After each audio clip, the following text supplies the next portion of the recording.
If you carry a firearm and discharge your weapon in self-defense, you could face hundreds of thousands of dollars in legal fees and expenses. So carry the protection of CCW Safe, Self-Defense Legal Services membership. Upfront payment of all criminal and civil defense costs with no out-of-pocket for members.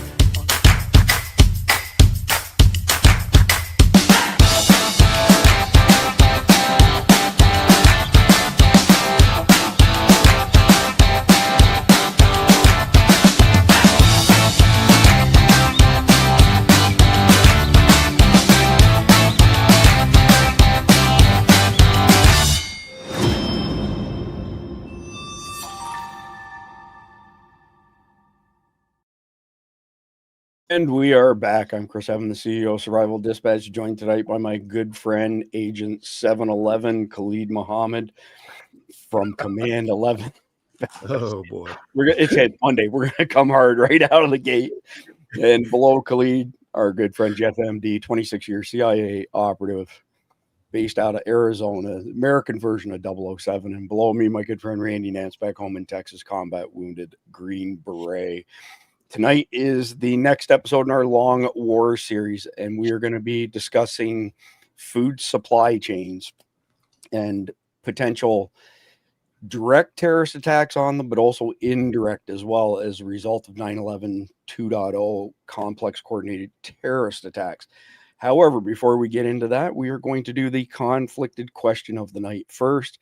Let me get everybody on stage here. For those of you not familiar with this, conflictedthegame.com. These are 14 card games set in post-apocalyptic settings. 99% of the questions have some element of morality to them, hence the name Conflicted. It was time Gordon sat his wife down and told her about the realities of a world post-collapse. Things would be much different now. She would have to adopt a new way of looking at the world. If you had to prepare a loved one mentally and emotionally to live in a world after the collapse of modern society, what would you tell them? So, not a whole lot of morality to that one, but interesting question nonetheless. Khalid, I'm going to come back to you here. Let me get everybody up on the next stage here as well. Khalid, give us an update on the war between Pakistan and Afghanistan, please. Oh, this has gotten fun on our side of the border.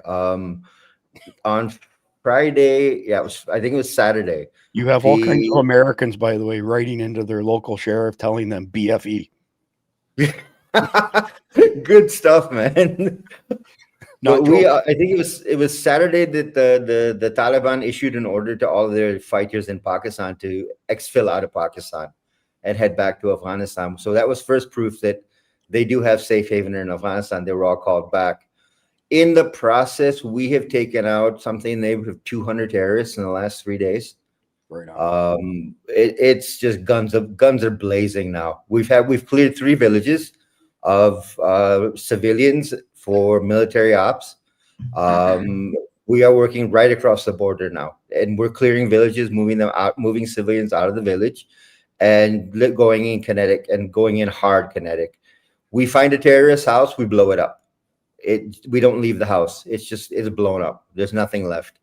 I think we've blown up 15 houses in the past 3 days. 200 plus terrorists are dead. We are chasing them throughout Pakistan. Any Afghani we find in Pakistan is being arrested and deported by force. In the past 2 weeks, we've deported 1.5 million Afghanis. Wow. Yeah. Legal, illegal, we don't care. They're all being deported out of the country. How easy it is to identify them, Khalid? Do they speak with a different accent, different language? Well, there's two ways. There's 2 ways to identify them. One, they all have refugee cards. So we are looking for people with refugee cards. Okay. Second thing is when they speak Pashto, which is the language that they speak in Afghanistan, they speak it different than the Pakistani Pashtuns do. So we can pick them off really quick. It's been quite easy, and the order's gone out that if you have an Afghani in your store, in your rental property, if you do not report them to the police, the rental property or the store becomes property of the state. The government takes it over. So everyone's handing them over now. Nobody wants to lose multi-million-dollar houses because of these Afghanis. when they take the businesses, do they put a 7-Eleven sign in front of it? Yep. I have a question for him. Hey, Khalid, so what do you think them all leaving mean? I mean, obviously it could be a good thing. It means they don't want the rest of them killed, because you guys apparently they're like the javelinas around there now. They're shoot on sight. So what would be another reason though? Why would they all of a sudden, because we know they're not going to just quit and give up. Why would they, what could the significance be of them calling them all back? Well, there's two things, Randy. Number one, we know that they are preparing for an attack on Pakistan. They sent 100 suicide bombers into the country. They are spread throughout Pakistan right now. The second thing is that India is getting ready to attack us on the Karachi off the Indian Ocean. We've had drones in the air on the Indian border. We have had fighter jets in the air. Pakistani airspace is closed right now. We are not letting any commercial flights in because we know India is getting ready for an attack, and we have got everybody on 24-hour duty. I mean, I've been up for 24 hours. At 6 o'clock, it's 24 hours for me that I've been up. So what you're saying is this is like the proverbial with the ocean. If you're at the beach and the ocean all of a sudden goes out, right? Probably time to leave, because that means well, we've cleared. We have the Karachi beach. The Karachi beach has been shut down. We don't let any civilians on the beach right now. Most of the Karachi area that is close to the ocean, we've cleared the civilians from there as well. We're ready for a 3-front attack: ocean, Afghanistan, and India, and we're not worried about it at all. We're ready for whatever India wants to throw at us.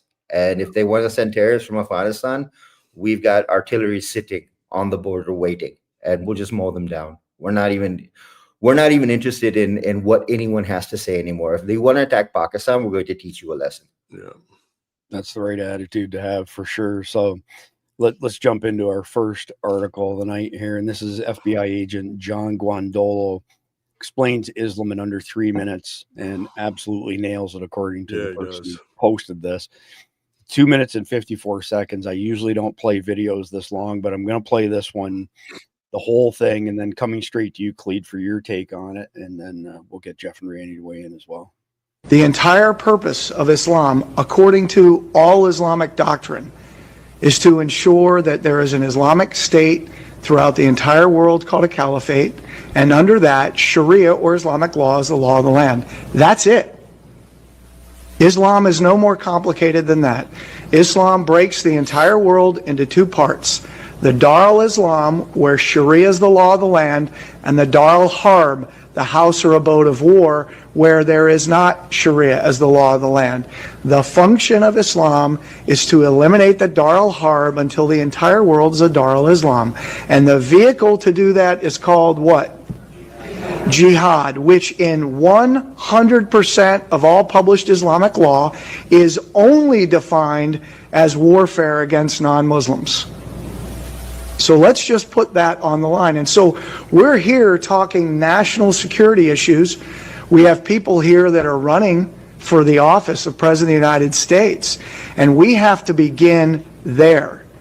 And what I would put forth is that since, and actually prior to, but since 9/11, our entire national security apparatus has been unprofessional in its approach to this war, from the 4-star generals to the office of the president, to the national security staff, to the leaders of DHS when it was created, the FBI, the CIA, and other agencies.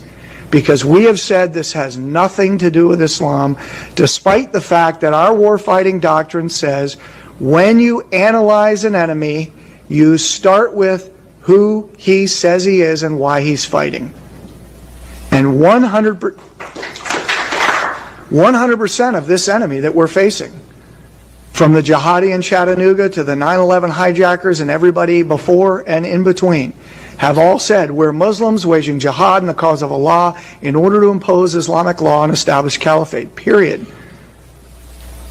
So that's what it is. And if we look in Islamic law, authoritative Islamic law, the kind you get at mosque bookstores, not at Barnes & Noble, you will see that 100% of them say that jihad is warfare against non-Muslims. And it's total warfare. It's not just guns and bombs. It's psychological warfare. It is political warfare. It's subversion. It is the whole 9 yards. It's total warfare, something that our DOD has not been practicing. I would say you'd have to go back towards Reagan administration and maybe even beyond that. Complete and total war against non-Muslims. Wow, he had a mouthful to say there, Khalid. Give me your take on his assessment. Well, I'd really like John Guandalo to read the Quran and find out what he's really talking about. Islam has two forms of jihad. There is the jihad that you have as a person to make yourself a better human being, which is called the greater jihad. Okay. Then there is the battle that you do outwards. And the way Islam is set up is that if you are not a good Muslim yourself, following the Quran in every way that it says, you cannot wage the battle, the warfare jihad that everyone sees. What you're seeing is a lot of people have decided that, okay, we're going to forget making ourselves a good person, and we're going to go and try and convert people to Islam. That's not what Islam teaches. Islam says, first you make yourself as close to the Prophet, as close to God as you possibly can. Then and only then can you go out and wage war on someone else.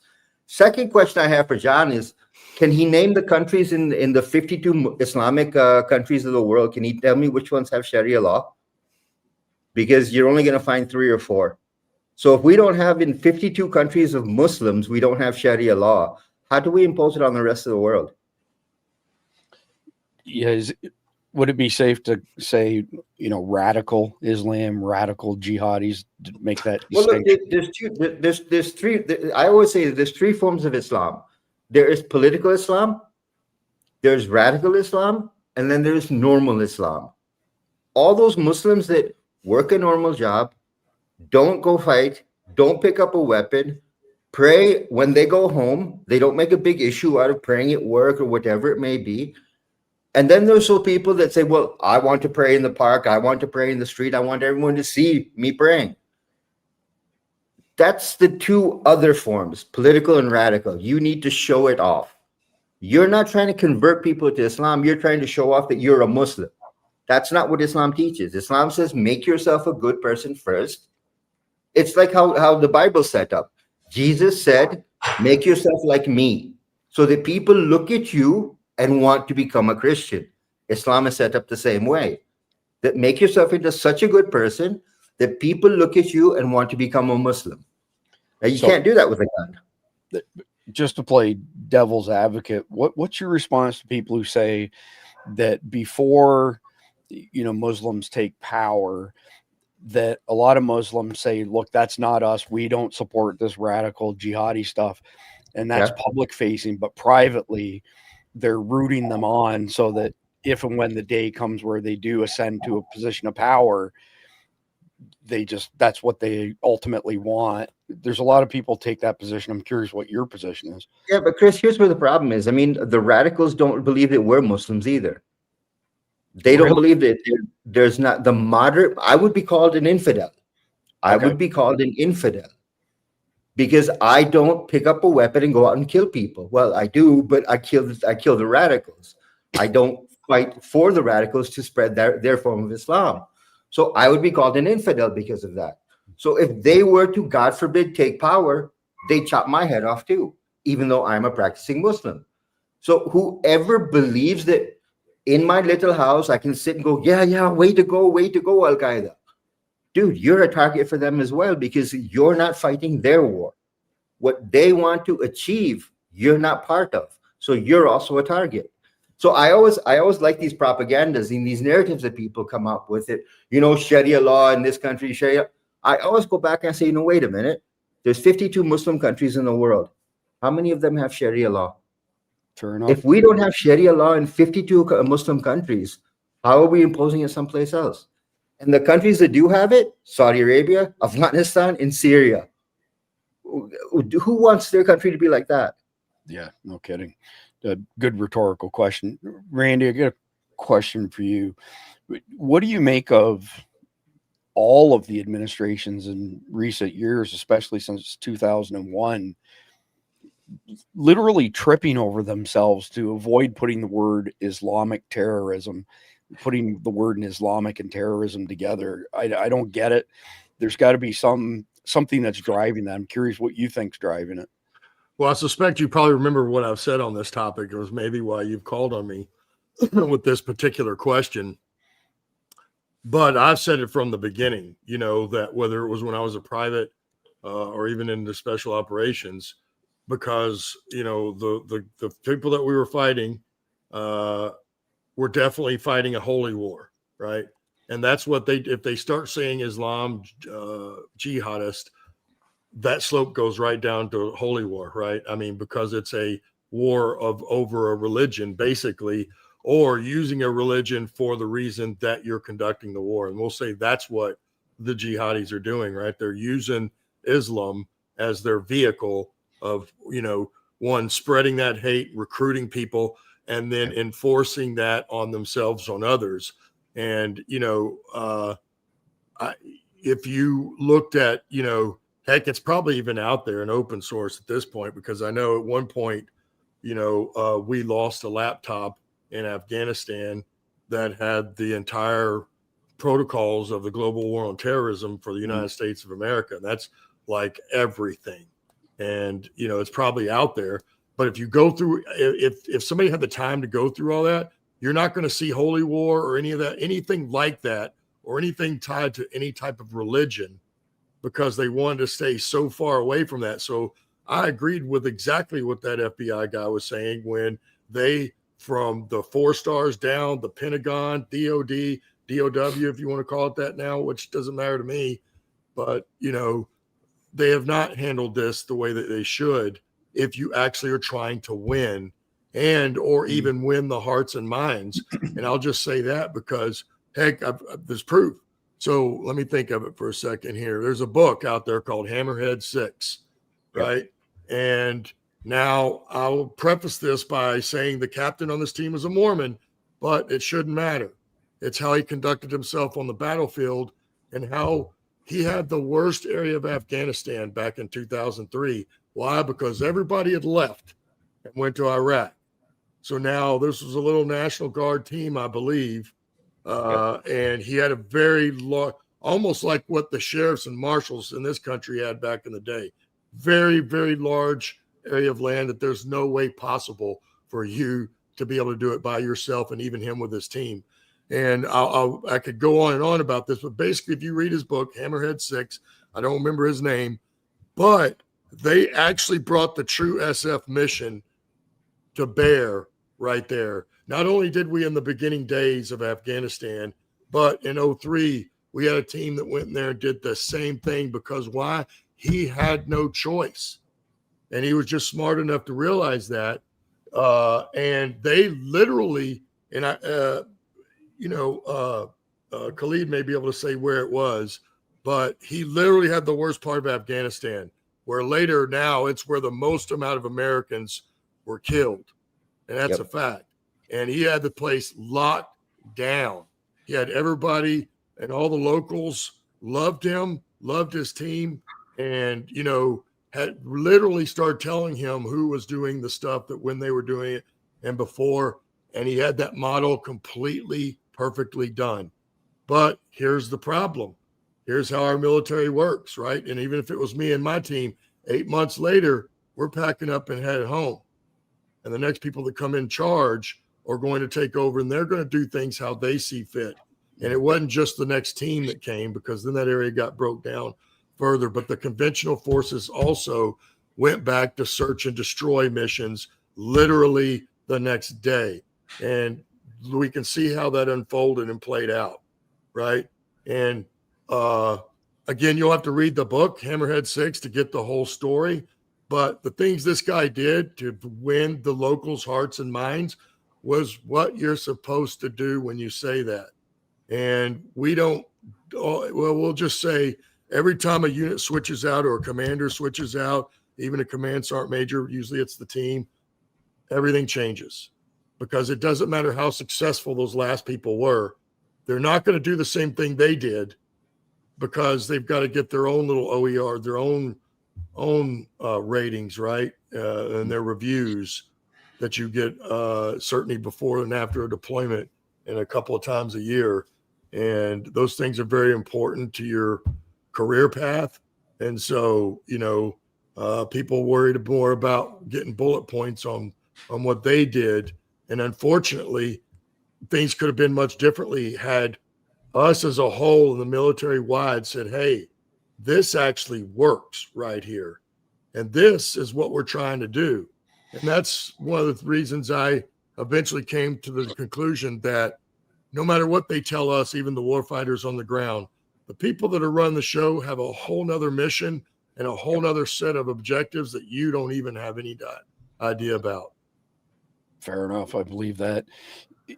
Jeff, John Guandolo there made a pretty big point of this total warfare. And I'm curious to get your thoughts on that, because a lot of the stuff, it falls kind of under the banner of what the CIA, monitors, all the psychological and other types of operations. Yeah, because, total war is total. You don't just, it's not just kinetic. It can be, you can, hit people with bullets. You can get high-speed lead poison. You can drop bombs on them. But you can also, starve people out by by embargoing or blockading a country. You can affect the people inside by doing psychological operations, which undermine the population's trust and faith in their own government. You can do it in such a way that you do misinformation, disinformation, where bad things happen. Say Al Qaeda does something, but then your cohorts blame the government and say, "Oh, the government did it. It wasn't really Al Qaeda," and you get all that. And a lot. I don't want to pick on conspiracy theories because some of them turn out to be so true lately, but you start planting these things where nobody trusts anybody for anything. And are you going to go out and fight and put your life on the line for a system or a government or whatever that you don't like or don't trust? And probably not. Jeff, and this is a complex topic, but where does mass migration fit into this as far as irregular warfare? Well, what mass migration does is two or three things. One, because when people immigrate to an area, they don't bring their own food with them. So it strains resources on the country that's accepting them.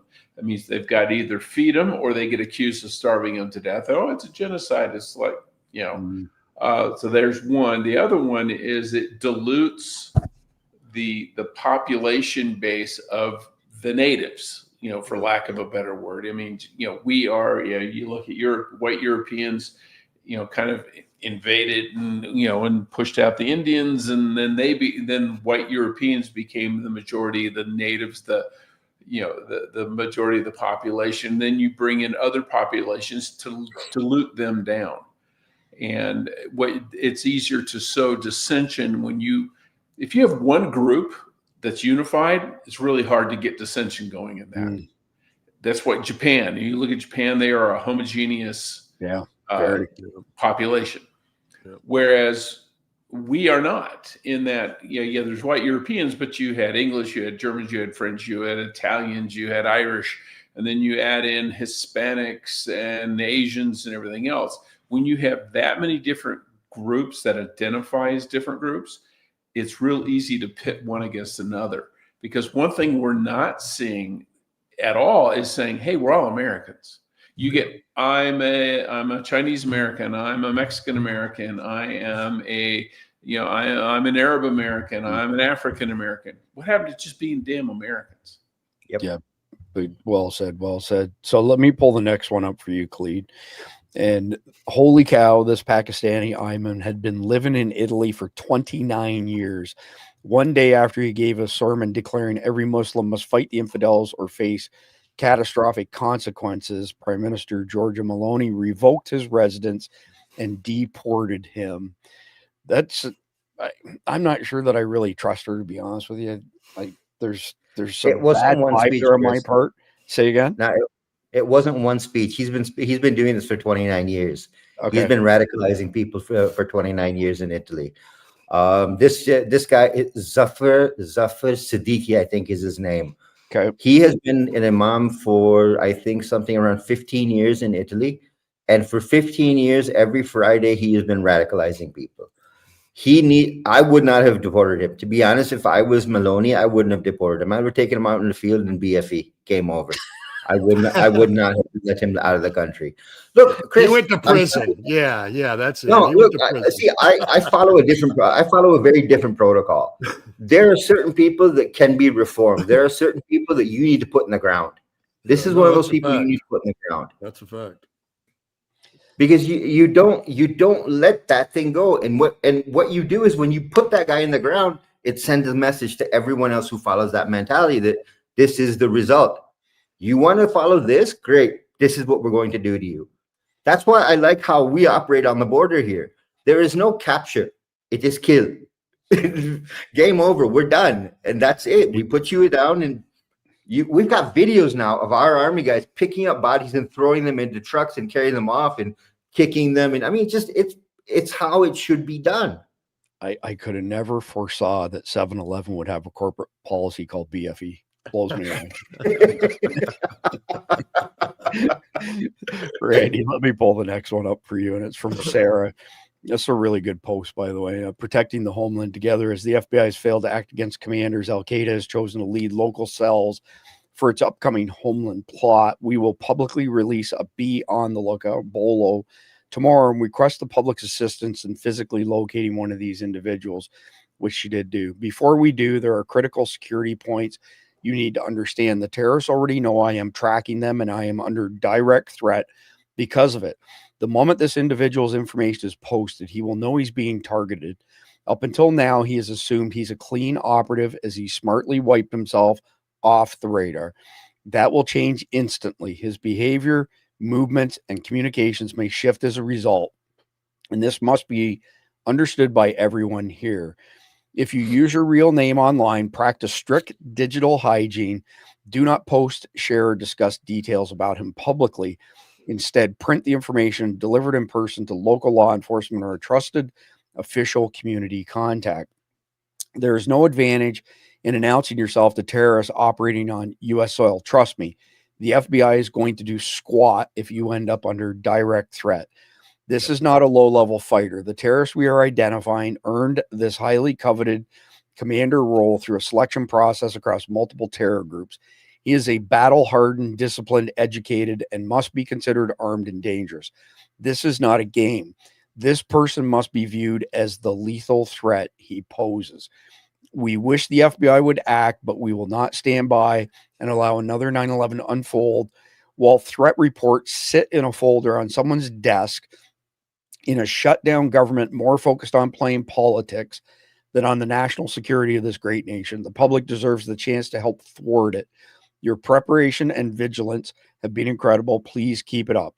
When federal systems fail to respond, responsible citizens must step forward, but do so wisely, safely, and with full awareness of the risks. Our aim is to generate actionable tips about this terrorist, but in doing so, we ask that you do not put yourself in harm's way.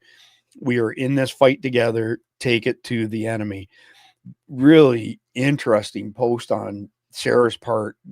Extremely frustrated, and rightly so, with the lack of attention in the infighting in the federal government. I want to get your take on this, Randy, as far as the strategy of empowering everyday Americans to play some sort of role in identifying and finding these bad guys that are inside of our country. But there's significant risk that goes with it. I just want to get your overall opinion on it, Randy. Well, I'd have to agree with her, right? There's no doubt about it. Like, certainly the level of player she's talking about, or like, Khalid's mentioned that we have quite a few that are already here that never leave the house that they came and got into, right? Where do you think part of that command and control arm is going to be coming from? Even though if they've got the commanders in Afghanistan making those calls, some of their direct contacts for making those decisions are going to be these people that are in the houses, because they're also going to be here watching the news and the social media, just like every other American or everybody else in this country at that time. And she's very right, because these people know who they are. When you're talking about this level of player, this isn't just your average person or your average bad guy, or hell, even your average jihadist. This is one of those that is more than willing, as we know, to go out and do harm upon innocent civilians just in the name of what they're trying to push forward. And so if you go expose them, guess what? Or like she puts out that name and, everybody shared it, they're going to look and see of every profile that shared it. That could bring undue and unwanted attention to yourself, when most people in this country, most of the civilians, won't be ready for that kind of activity, we'll say, right? You would just be low-hanging fruit at that point, because these people are very serious. They do actually kill people for no reason, and you would just be getting in the way. Yeah, I appreciate what you're saying. And before I go to Jeff, Khalid, I want to get your thoughts really quickly. I'm going to come back to you after I read the next article for Sarah, but is this guy part of the command and control infrastructure that's abroad, meaning in our country? He is probably number 8 or 9 in the command and control structure inside the United States. Okay. He's a Saudi, which is also interesting. He's a Saudi. We put the bolo up when Sarah put it up. We put it out as well, and we put the same warning: don't approach, do not approach. The problem is that people think that counterterrorism is some kind of a game. They don't realize how serious this is. Mm-hmm. We live in safe houses for a reason. We carry weapons with us for a reason.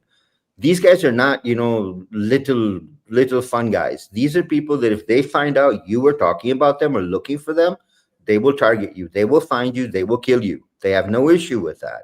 So everyone who works professionally in counterterrorism understands that you don't put your name out there. You don't put your face out there and connect it with this person or that person, because you are putting your family and your own life at risk. People need to stop thinking this is a game. This is not, if you remember in Iraq, they had the card deck. And with that card deck, they had pictures of every single target they had. That's how we operate as well. We have a deck of cards. These are the people we're looking for. We got the Jack of Clubs. He's gone. We got the King of Hearts. He's gone. It's the same way. But when you get someone who is not experienced in this field, they think this is all fun and games. Oh, I'll talk about this threat. I'll talk about this threat. When you're talking about threats, you become a target. Yeah, for sure. Jeff, before I come to you with questions, I just want to go through Sarah's stuff here. I mean, and as our audience knows, we've had people casing our home and coming around here. So I don't know if it's tied to this or not, but we may have a Florida version of Khalid's BFE as well. It's called Stand Your Ground Castle Doctrine. But this is the bolo from Sarah Adams. Name's Mohammed al-Hashwani. He's Saudi Arabian, as Khalid pointed out. He's 21 years old, Khalid? Yep, 21 years old. Holy crap. All right. Yeah, but Chris, you have to remember, these guys start off in this jihadi movement when they're like 15, 16 years old.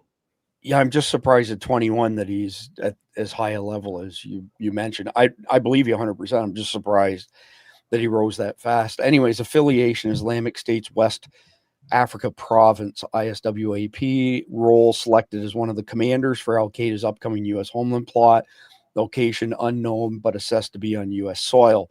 This story begins with deception, as this is a war after all. The ruse started in the Kamlaskad Mountains, a range in the northeastern Bari region of Puntland, Somalia. After a strike on suspected terrorists there, a Saudi passport was recovered. The passport belonged to Saudi ISWAP member Mohammed al-Hashwani. It was left intentionally to be found. For Al-Qaeda's upcoming plot, the selection of attackers in elevated positions, such as Muhammad's commander role, was not based on battlefield skills alone. Candidates were screened for clean profiles, no criminal or terrorist history, not on watch lists, and so forth. For the most critical operatives, the plan went even further to render them effectively dead in official records. The idea was that leaving Muhammad's passport at a location likely to be struck would lead one to conclude he was killed, and authorities are far less likely to pursue someone believed dead. That same kind of ruse allowed Hamza bin Laden to plan the homeland plot with relative impunity. As late as al-Qaeda leader Dr. Ayman al-Zawahiri's deceptions convinced parts of the U.S. intelligence community he was dead, leaving agencies years behind on his networks and plots. What we know about Muhammad: he progressed through a highly connected selection process reminiscent of the 9/11 hijackers, but with a far broader operational role. Commanders chosen for this effort do more than act as individual attackers. They run portions of the plot on the ground, oversee pre-attack preparation, and manage multiple cells. These cells have varied objectives. Some target hometowns and veteran communities. Some target high-value sites in the Washington, D.C. area, including the FBI building, and others are slotted as suicide operatives for al-Qaeda's Bojinka-inspired airline plot. Our assessment is that Muhammad is involved in running cells intended to strike in local communities where people live, work, and play. To assume this role, Muhammad required at least 2 senior approvals. He needed an endorsement from then head of the ISIS military commission, now deceased Abdullah Maki Musla al-Rifai. Since Maki was the ISIS official in charge of deployments and of ISIS external operation cells like Shamsuddin Jabbar's cell, for example, and he also required approval from the head of al-Qaeda's military commission, Hamza al-Ghamadi, Osama bin Laden's former bodyguard. Because Muhammad's role is part of an al-Qaeda plot, and as al-Ghami leads operations in Somalia for al-Qaeda Central. In some cases, commanders were met or hand-selected by Hamza bin Laden or the mastermind of the plot, Saif al-Adel. Whether Muhammad had a face-to-face meeting with either is unknown. Muhammad received his Saudi passport on November 26, 2024, and transited through Egypt en route to Ethiopia, which issued him a visa upon his arrival on December 18, 2024. He used Ethiopia as his gateway into Somalia. He left behind all of his documents in those mountains, including credit cards, materials now in possession of the Puntland counterterrorism forces, while he intended to travel to the U.S. under a false identity. Both the Saudi government, which issued the passport, and the Ethiopian government, which issued the visa, hold legitimate biometric records for Muhammad. We request in good faith that each government provide those biometrics to our DHS and the ODNI at the soonest available opportunity. We have observed signs of nepotism in some homeland plot appointments, and given Muhammad's age, we strongly suspect he is a second-generation terrorist. We request that the Saudi government also provide full familial details for Muhammad to U.S. authorities. History appears to be repeating itself. A Saudi national poised to attack the U.S. in a 9/11 style event, although this attack by the sons of bin Laden is far grander in scope and size. If Muhammad had departed directly from Somalia, we believe he could have reached his intended transit point at the U.S. southern border as early as the end of January 2025. If he chose to undergo additional training in Africa, that would likely have delayed him by roughly 6 months. Muhammad likely traveled from Africa through illicit pipelines to South America, up through Central America and Mexico, and then over the southern U.S. border. Because these journeys rely on many different pipelines, we request information from anyone who may have encountered him along the route, what name he gave, what nationality he claimed, and where he said he intended to go in the U.S. and who was facilitating his movement. While such travels are dangerous, we currently assess that Muhammad did not die en route, but welcome any credible contradictory information. In the U.S., Muhammad was expected to oversee multiple terrorist cells. Cells average 5 to 10 operatives and are generally geographically based, so he would likely not run cells in a handful of states, but is operating within a state and possibly a neighboring state. Then another commander would be in a separate region of the U.S. running those cells. Muhammad's responsibilities include direct communication with, and at times in person with, homeland attackers on U.S. soil. This presents an opportunity to locate not only him, but other cell members. Importantly, these cells are not limited to a single group like al-Qaeda or his group affiliation ISWAP. They are intentionally mixed. IMU, TTP, ISIS, HTS, Haqqani network elements, Al-Shabaab, and others may be interwoven within the same cell, focusing only on group labels, risks missing the cells themselves. That's by design. Al-Qaeda understood that stovepipe analysis across the intelligence categories terrorists solely by group affiliation. Under that system, intelligence officials and law enforcement would fail to identify mixed cells, operating instead on outdated assumption that Al Qaeda and ISIS do not work together. We ask the public to report any sightings of Muhammad directly to law enforcement and to more than one authority, local police, county, and state agencies, the FBI, and the Department of Homeland Security, given that this suspect is likely in the country illegally and living under a fraudulent identity. Do not confront or question Muhammad. If you are not law enforcement, he should be considered armed and dangerous. Please see my link post below, considerations regarding this bolo. If you have information, please contact your local authorities and federal partners immediately. Time is critical. I'm going to leave his face up here for a few minutes while I pivot to you, Jeff. First and foremost, this is the first time I've ever heard of a terrorist in the country who has knowledge of multiple cells. Typically, cells don't have any knowledge of other cells, and many individuals in cells don't even know the other cell members. What do you make of this change in strategy on their part?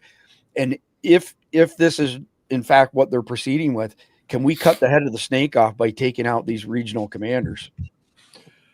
I think what it tells you is that a person who has knowledge of multiple cells is not necessarily an indictment of the system, of the cell system itself, but that it's indicative of someone who's higher up, because every cell has someone above it, someone to give its orders. Now, that person may be running 5 or 6 cells, but then there's someone above him who may be running 5 or 6 other ones. In the agency, we used to have, you had agents, then you had principal agents. A principal agent was someone who you recruited, but he may have 5, 6, 7 sub-agents who are providing intel to him. This is the same kind of structure. You have a guy, he knows of the commanders of 5 cells. Okay, and then his boss knows him and maybe 5 other guys who know 5 other cells. So it's just it's like a tree that goes up. And if this guy knows that many people, that many different cells, that means he's just higher up the food chain. Fair enough. And again, I'm leaving this guy's picture up so that people have a good chance to kind of take it in. Khalid, your thoughts on this change in strategy, number one, of mixing in multiple different terrorist groups inside of one cell. What's the purpose of that? And is this relatively new, as far as one particular guy running so many cells? No, it's not new. This is something that's been going on for roughly 6-7 years now. Al-Qaeda and ISIS, ever since the U.S. withdrew from Afghanistan, have been working hand in hand with each other. Not only Al-Qaeda and ISIS, but Boko Haram, Al-Shabaab, TTP, IMU, every terror group is now working together, and Hamza bin Laden, Saif al-Adil are sitting on top. What they've done is they've started to build cells based on the best fighters from every terror group. So they've taken some from Boko Haram, they've taken some from Islamic State, they've taken some from Al-Qaeda, they've taken some from TTP. You have right now inside the United States, Taliban, Pakistani Taliban members inside the U.S. to carry out this Al-Qaeda attack, because they were the best of the best. They were handpicked, and they moved them into that main operation. The way this structure runs, we've seen it here in Pakistan as well. What you do is you have a top-level commander who runs his group. For example, you control half of Pakistan. That commander then has 5 or 6 commanders below him that control certain areas. Those commanders then run cells underneath them. Now, we've seen it here in Pakistan, where we've seen Afghan Taliban mixed in with the Pakistani Taliban and carrying out attacks here in Pakistan. We have captured and killed a bunch of Afghanis in that process. So this isn't new to us. The way they're operating right now is they've taken the cream of the crop. It's like when you think of the All-Star game, baseball All-Star game, football All-Star game, basketball All-Star game. You take the cream of the cream and you put them into one team. And then they go out and they carry out the attack because they are the best of the best. So what you're seeing right now is that strategy is now being implemented everywhere. Even with the Detroit, even with the attack with the Michigan terrorist cell they took down. I was reading the indictment that came out from DOJ today, the full indictment that came out. There are 5 conspirators, 5. They caught 2. They are still looking for 3. There is a top level commander that they were communicating with in New York, not even in Michigan, in New York, that they were communicating with. 1,600 rounds of ammo for ARs, 30 magazines for each attacker. So figure 5 attackers, 30 magazines per attacker, 1,600 rounds plus explosives. They were planning on carrying out what we've been talking about, a complex coordinated terror attack inside of Michigan. And the attack location they were talking about was either Detroit or what was the other city? Finster. So when you read through the indictment, that's what I was doing before we came on air. I was drawing the map of the indictment. Who was connected to who? What was their connection? How were they communicating? This is a strategy they built, and it's running that way. Your commander is detached from the cell, so that if a cell is taken down, the commander can't be caught. Now, the FBI has tried to do it.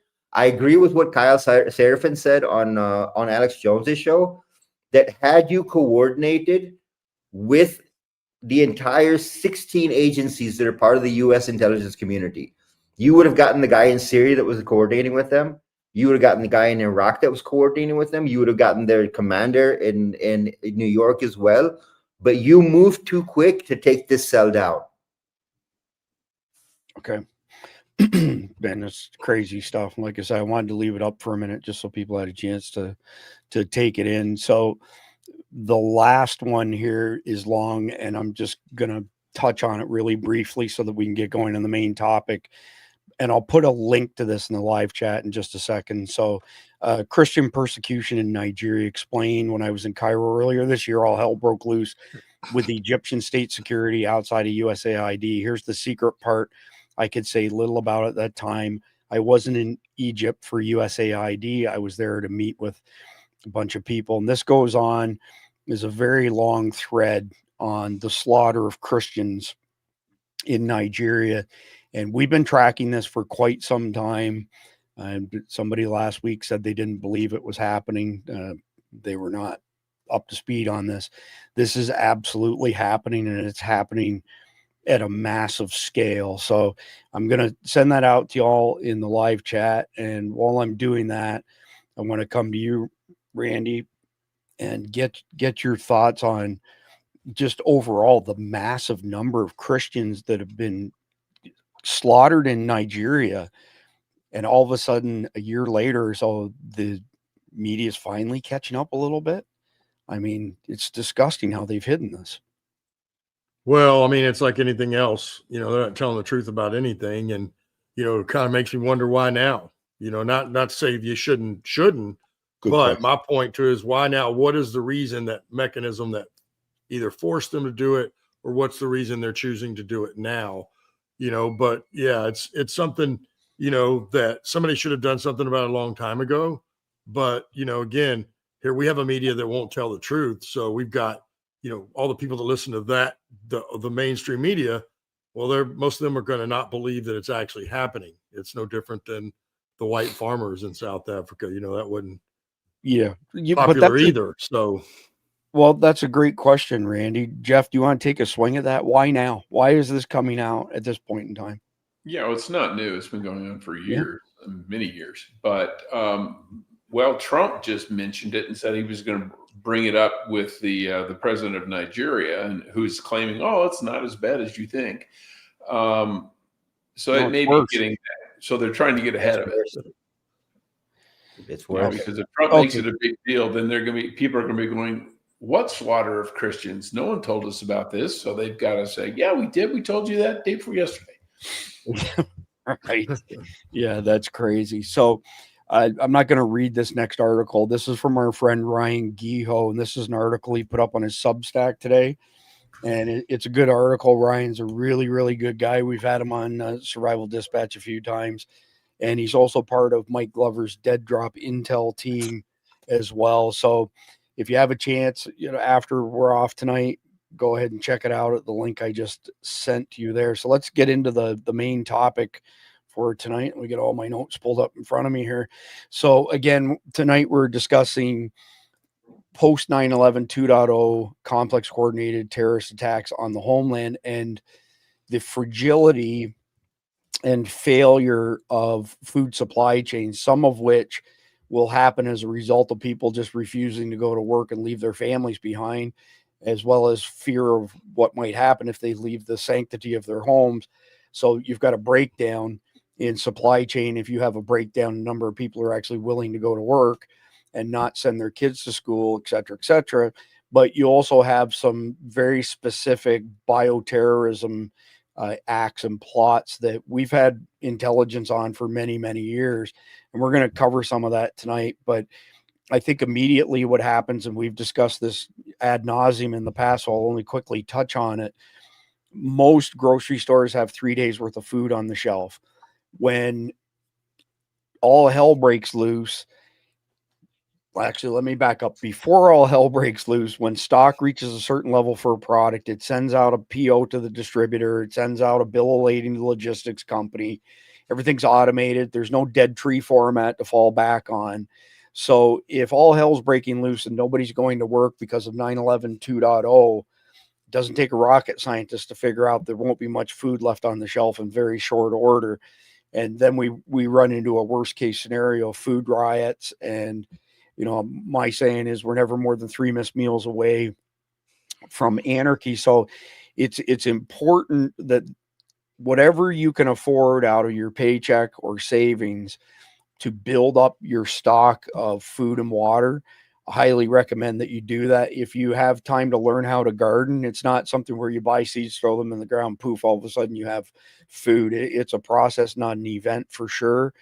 And if you are capable of looking after food for your family and the breakdown of these supply chains, you should probably learn how to defend it as well, because when anybody else finds out you've got food, it's like having a big old bullseye on your back. So with that being said, let me just quickly lay the rest of the groundwork. So imagine a coordinated hit like 9/11-1, but in 10 to 15 different cities. Imagine follow-on attacks after that are specifically targeted at mechanisms of the supply chain. So ports, trucking and logistics companies, food processing plants, where if you take out any of these little pieces, you take a fragile situation, you make it even worse. And then on top of that, where we currently are in America, the land of consolidation, we have a smaller and smaller number of companies that participate in and own chunks of our food supply. So if you can take them out with cyber attacks, well, there goes that part of the supply chain as well. So spotting these types of fragilities in advance gives you opportunity to prepare for them. And thankfully, Cleeds guys, it looks like they've probably pushed out 9/11 2.0 a few extra months, maybe March, April, May timeframe now, instead of happening in December. So the good news is we have a little bit longer window. The bad news is it's not canceled. It's just postponed a little bit. So Cleed, coming to you first, what parts of the food supply chain in America would terrorists attack first or value the most to set their sights on? Your supply centers. I mean, that's your first thing, where all your food is just distributed from. That's a big target right there. Secondly, look at all your CDL licenses. That's your transport system. If they were to decide they're not going to deliver, or they're going to go on strike, or they're going to burn their trucks, you lose your distribution system as well. I've been hammering this over and over that you guys need to pay attention to who's getting CDL licenses, because that's your transport system. If your supply chain isn't hit, you still have to worry about your transport. And if those trucks are no longer available, or they're driven by people that have different agendas, you've already lost your battle. And for me, when I look at terror targets in the US, law enforcement, food supply, food distribution centers, your schools, your media, once you take those things over, you have collapsed everything. Then you come to the hospital, you siege the hospital. You have control of everything. Broadcasting is in your hand. Food is in your hands. Law enforcement is gone. You have nobody protecting you. It's what we've, over the past 40, 50 episodes that we've been talking, We have hammered this point over and over and over and over, that no one is coming to save you. If you don't start planning now, when this thing hits, you're not going to have time. You're going to be stuck. And then you're going to have people, you're going to have marauders coming to your house, trying to steal your food, trying to steal what you have. Rather than getting into that situation, waste your breath, go talk to your neighbors, tell them to start prepping, because you don't know what these guys are going to hit. Sitting in Pakistan, inside of camps where these terrorists are, we still don't know what the exact targets are, because they're holding it so close to the chest that no one knows what the exact targets are. All we know is that they will siege at the hospital. Okay. We don't know around the city what they're going after. For the other soft targets. Yeah. Randy, we've talked about Baghdad falling a number of times and you being there, but I don't recall that we ever had a conversation around food. What happened to the food situation in Baghdad when all hell broke loose over there?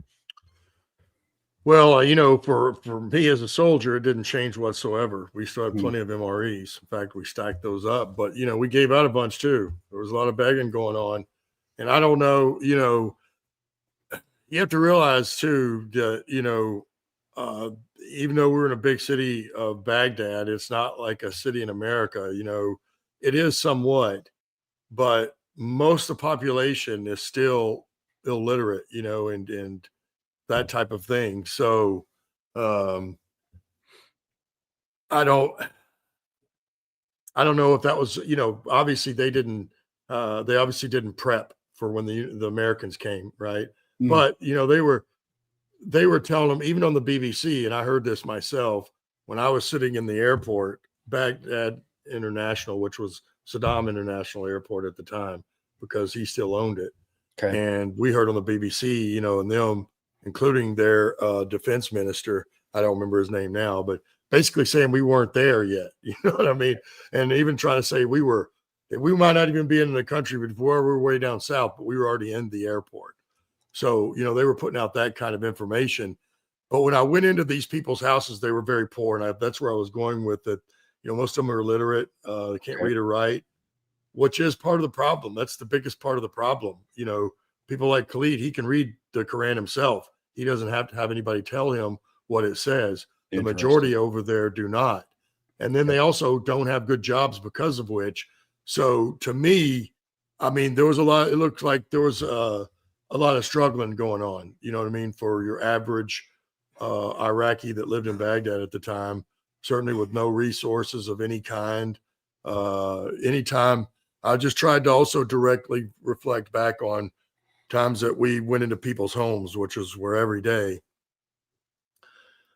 I never saw food stored anywhere. There wasn't a storage of food, period. And if they, just to be honest, what I saw on plates and not even bowls, they were like metal plates, was more like slop. There was more of a stew or a soup type of thing, but not a whole lot of meat or, that type of stuff in there. And that's what I saw for a long time. In fact, unless you went into the bath parties or where the palaces were for Saddam's family and the other upper echelon of the bath party, these were huge homes. But all the homes I'm talking about, these people didn't have stoves. They had Bunsen burners. That's that's how they heated up food, was with a propane tank or some type of fuel and a Bunsen burner. Interesting. So Jeff, we're going to pivot right into chapter 2, segment number 2, and I'm going to bring you on stage for some questions immediately here.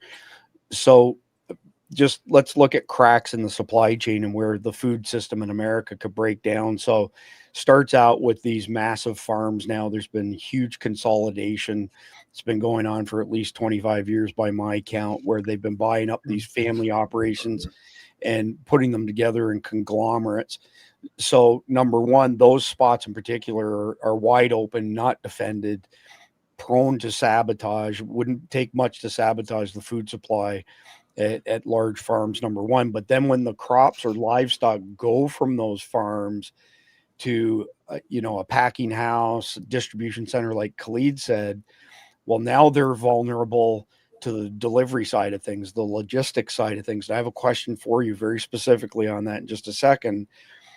So there's multiple breakdowns here. And then we have a food system now that is like everything else in America, operates on JIT, just in time. So nobody wants to have money invested in products sitting on their shelves until it's just in time to get ready to sell it.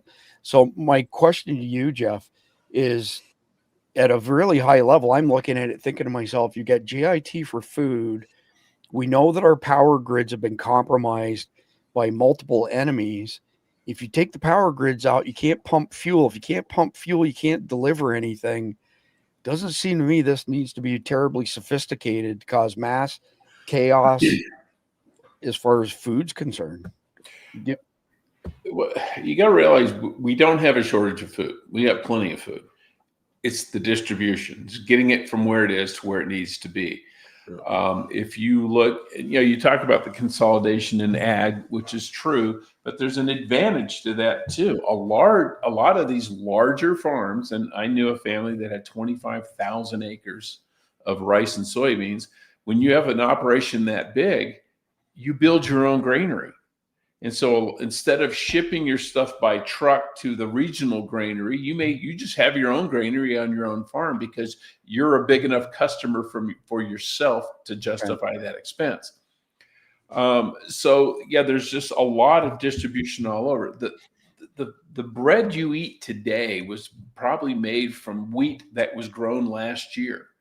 I mean, it's sitting in granaries somewhere waiting to be sold, taken to a flour mill, ground into flour, and then off to a bakery to turn it into bread. So it's not that we're running out of food. It's just the food is where the people aren't, and the people are where the food isn't. It's the transportation network is the weakness. Okay, you take out a big farm. Okay, a granary that holds millions of bushels of soybeans. Yeah, there's not enough explosives in a state to get rid of that thing. You could punch a hole in it, make it leak, and do stuff like that. But those things are huge. It's like trying to destroy a gravel pit. How do you do that? You just make it a bigger gravel pit. But the problem is getting the food, the wheat, the grain, the soybeans, the corn from the farm, from the distribution center, or from the granaries to the factories, or to the and then to the public, because most people don't make their own bread anymore. People don't grind corn into cornmeal anymore. You can, they just don't. Because Americans are so addicted to processed foods. If you gave someone a bag of flour and said, "Here, live on this," they wouldn't know what to do. Good point. So I just want to make sure that I capture this right. If you consider farm to table, the weakest link is the logistics piece. In other words, the transportation. Absolutely. Piece. Okay. Absolutely. Yeah, that makes a lot of sense. Definitely. Khalid, I'm curious what intelligence you've run across as far as attacking pieces of it, and is the logistics side of it, the big goal. Well, if there's a reason I keep hammering the CDL licenses, because the people that have control of those CDL licenses are not people that A, have names, B, are legally entered into the country, C, know how to drive. These are people that have been moved in for a specific reason, and they've been moved in undercover, which means there's another objective of them being in the country. That's your entire logistics system right there. And the types of accidents you're seeing right now on U.S. interstates, this is just a taste of what's to come. If you remember the attack that happened, I can't remember when it was. There was a bomb threat in a city in the South. There was a truck that stopped very close to I think it was Fort Bragg. It was stopped on the interstate at Fort Bragg. The guy did not have a CDL license, didn't know how to drive, parked his truck right down the interstate, blocked the interstate. Cars were backed up for hours. That was when I brought up the question. I said, what if that whole thing was packed with a bomb? How much damage could one tractor trailer do with a bomb? Well, more than Oklahoma City. Yeah. They don't even need a bomb. If you have a truck loaded up with whatever he wants to be loaded up with, and he takes out a bridge support for an overpass on the interstate and brings down the bridge. Yep. You've closed off the interstate and there's no bombs involved. All you need is a driver who is willing to kill himself in the process by driving into a bridge support. Yep. Good point. Good point. I want to pick up on one thing. I mean, if you, the reason I'm pointing out this indictment that came out from DOJ today, Okay. and everyone should read it, because for the past 40 some episodes, we've been laying this out. When you read that indictment, every single point that we've talked about, getting a storage site, using a rented truck, practicing your fire, grouping together, moving very carefully, it's all detailed in that indictment. Everything we've been saying that this attack is going to look like is right there in that paper. When you read the 73 pages, you'll sit there and scratch your head and go, holy shit, this is what I've been told for the past 3 months. Well, longer now, but Khalid, if you have that link handy, can you send it out the live chat to everybody just so they have a copy of that? Appreciate that. So, Randy, I mean, it seems to me, based on Khalid and Jeff, that logistics is the number one weakness, but distribution is probably the second, meaning distribution centers, not the logistics distribution. So distribution from a logistics standpoint, number one. Number two, the actual, plants themselves, or distribution centers, I should say. Check this out. I want to get your opinion on this. Do you remember when we had one food processing plant after another mysteriously catch on fire last year and the year before, and we never did hear anything? So this is a poultry farm. I can't remember what the number was, but it was this huge number of chicken processing plants like this went up in flames. And this person here asked the right question. Haven't heard of a single person being arrested for any of these terrorist attacks on the food supply, which proves how high up the food chain these orders come from. Randy, I want to get your thoughts. I mean, it's not even being covered in the news anymore. There was a lot of damage done to distribution centers.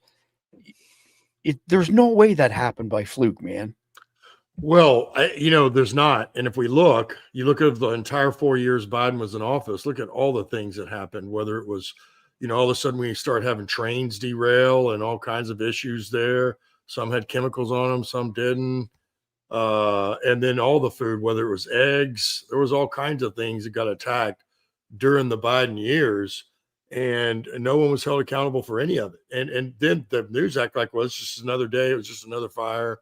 There wasn't any real focus on them either. And it's not just the transportation from the distribution center, because all that product has to get to the distribution center as well. And a lot of those are by trains as well. Trucks and trains do a lot of that stuff. And, you would, to us, and we've been saying this the whole time, it looks like this is intentional. And then you have to go to that same question that person just posed, as what we've been saying all along too. It takes, how many people have the power to do this type of thing, right? Not many. Not many have the power to shut down the media. Not many people have the power to shut down some of these federal agencies or some of these investigations. We're talking very, very few people. So that's why it's never talked about, because even when people bring up Obama and Biden and the Clintons, they still aren't talking about the other people that are right there with them on the scenes. So we're still not addressing the real issue. And this is no different.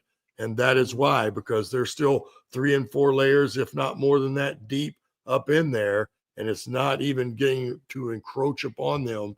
But for normal people, that's all we have to realize is, if nothing's going on about that, it's because it's coming from very high up, and very high up, because we can take it all the way back to the Kennedy assassination, or even the assassination attempts on Trump. Who has the power to shut the Secret Service down? Not many people. Fair enough. Fair enough. Jeff, I want to take a slight detour in our brief for tonight's episode, and I'll just bring this up just to preface it. This is an article on agro-terrorism, a persistent but overlooked threat. So again, number one weakness, logistics, like transporting the food. Number two weakness, distribution centers / food plants. And like Randy said, those are big deals. Like, to take those sort of things out is a big deal. But Jeff, how easy would it be to poison our food supply right at the source?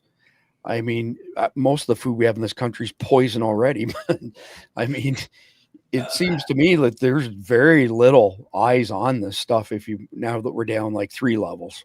Well, I think the bigger threat is not poisoning the food at the source. It's using disease to ruin crops. Yeah. Okay. And to destroy livestock. If you think about, foot and mouth disease, you got to wipe out entire herds. You got avian flu, you got to slaughter millions and millions of birds.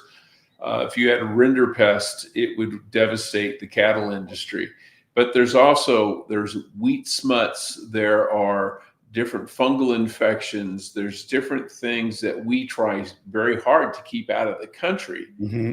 That if someone were to introduce them on purpose, it wouldn't necessarily wipe out all agriculture, but it could definitely mean you have a really, really bad wheat crop. And most people depend on wheat and flour as their staple.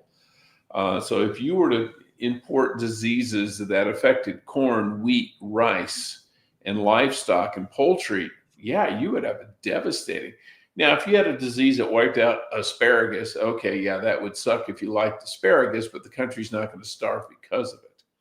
But you take out wheat, rice, and corn, and soybeans, you got a big problem.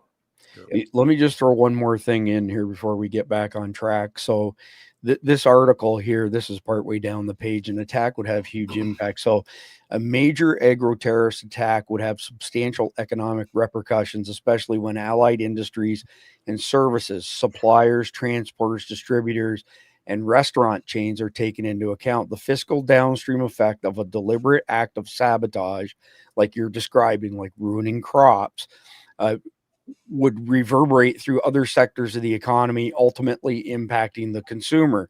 Aside from economic considerations, a successful bio-assault against the agricultural sector could also undermine the public's confidence in and support for the government.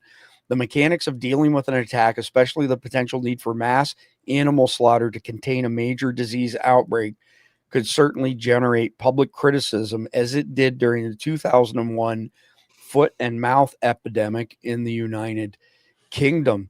Pick that ball up and run with it for a second. This is going to ripple through if this happens. And I don't know that we have any intelligence on this, but this would ripple through the entire economy. Okay, say you hit the cattle industry gets hit. Okay, there's going to still be some beef, not a lot, but the price is going to go through the roof. Companies and restaurants and things that depend on beef, say, I don't know, McDonald's, Burger King, they may go out of business because they can't afford the product, or if they do buy the product, what's available, their customers aren't going to be able to buy the hamburger. Who's going to pay $20 for a Big Mac? Right. But then you're going to be laying off the people who work in those restaurants, who work at the McDonald's, who deliver food to McDonald's. There's a huge ripple effect. If you don't believe it, just think about when you have a town where maybe they had a steel mill and the steel mill goes out of business. Well, every company that supplied the steel mill goes out of business. All the workers get laid off. The places where the workers shop go out of business. It's a death spiral. And you could have a death spiral where it doesn't wipe out the country, but it could wipe out an industry.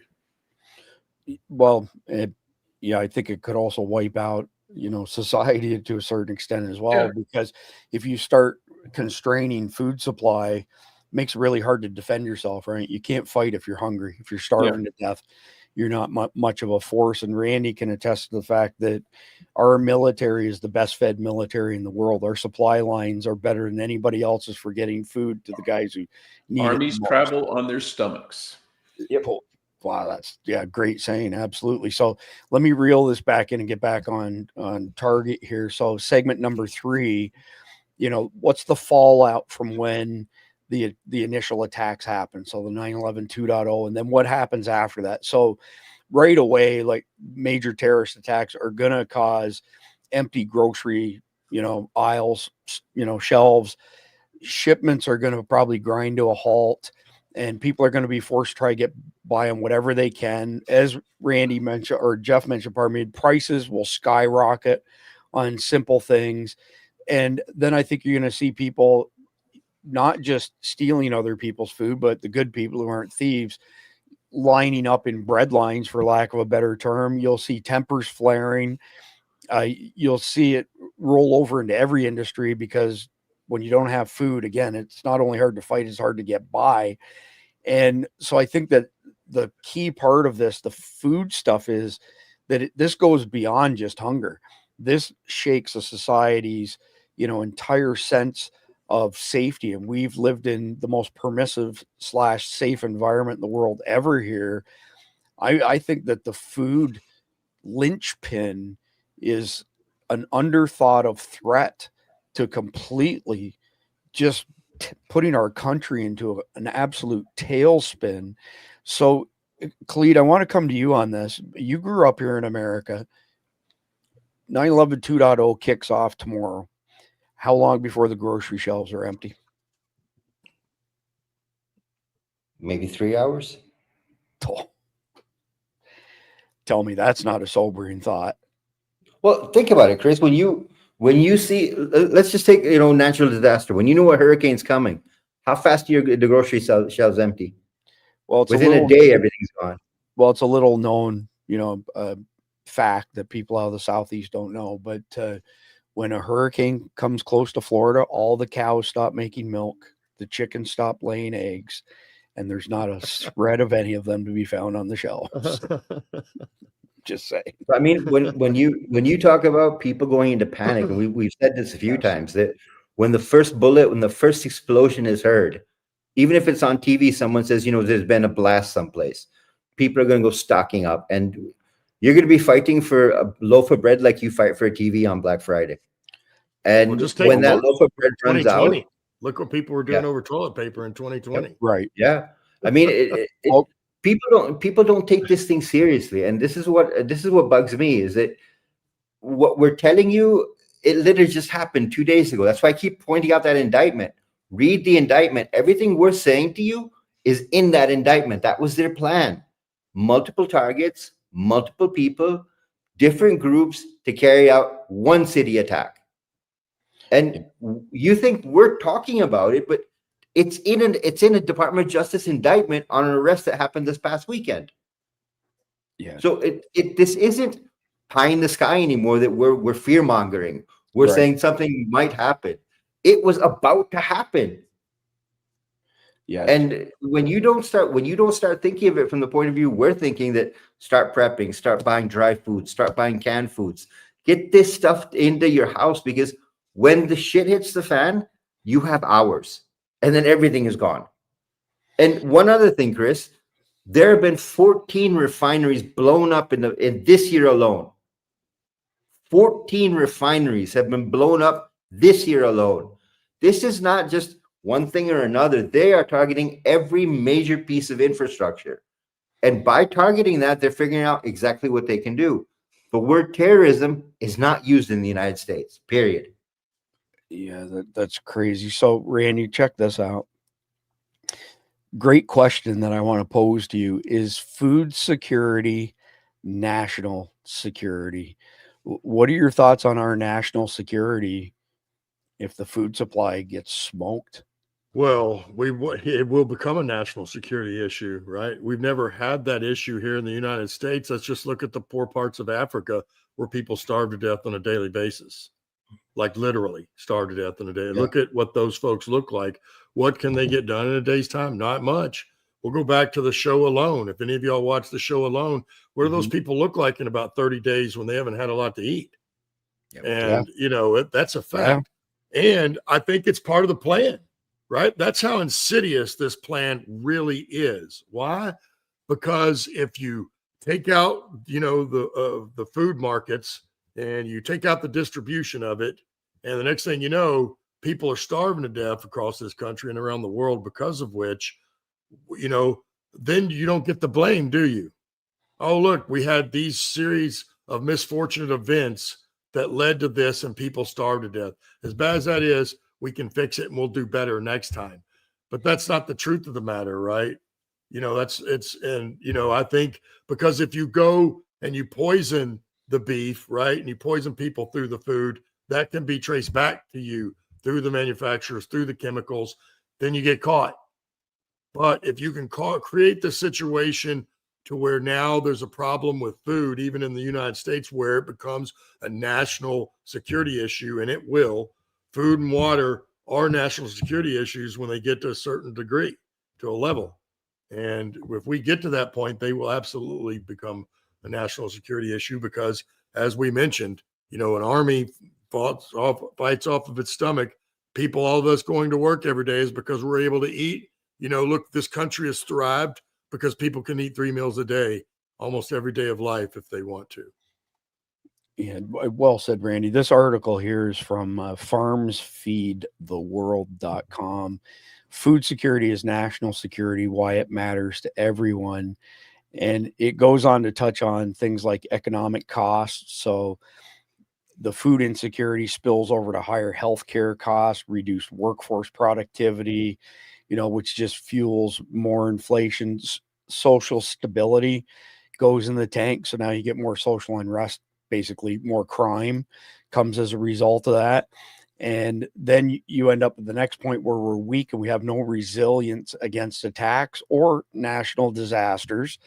And I mean, this is absolutely a national security issue. Jeff, I want to come to you on this. We always say you are your own first responder. That's at a micro level. Let's take it to a macro level. If the food supply chain, has a tremendous breakdown in a short period of time due to terrorist attacks, what can the government do? Well, you can nationalize distribution. This happened in the past where they've nationalized railroads, things like that. What you'll probably end up having to do would be using National Guard to escort food shipments because people will try to loot them. And like you see in Gaza, they got to have armed guards on the trucks. It's going to be the same kind of thing here, and there'll be distribution systems set up.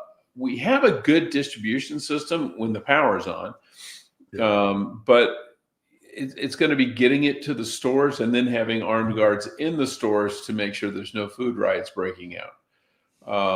But yeah, the military's got a lot of ability there, the National Guard in particular, and then local police. They'll be guarding stores like they guard banks, food stores. And, you may get food stores hire, basically paramilitaries to guard their stuff. And I don't blame them. Yeah, that's serious, man. I'm having visions of, when I used to have to travel to California for work and stuff, and we couldn't take anything on airlines, liquids and all that kind of stuff. So I'd always have to make a trip to CVS or Walgreens to just get the basics. And I'd walk in and go, what on earth is going on here? Everything's locked up. You can't even buy a bar of soap, for crying out loud, without trying to track somebody down and have them open the cage. Just absolute craziness. Just want to give you all a quick reminder. If you go to survivaldispatch.news, that's our Substack. If we're broadcasting live, as you can see the videos at the top. When we're not broadcasting live, you get the daily situation report directly below it. And I want to just bring those of you who are new up to speed on this.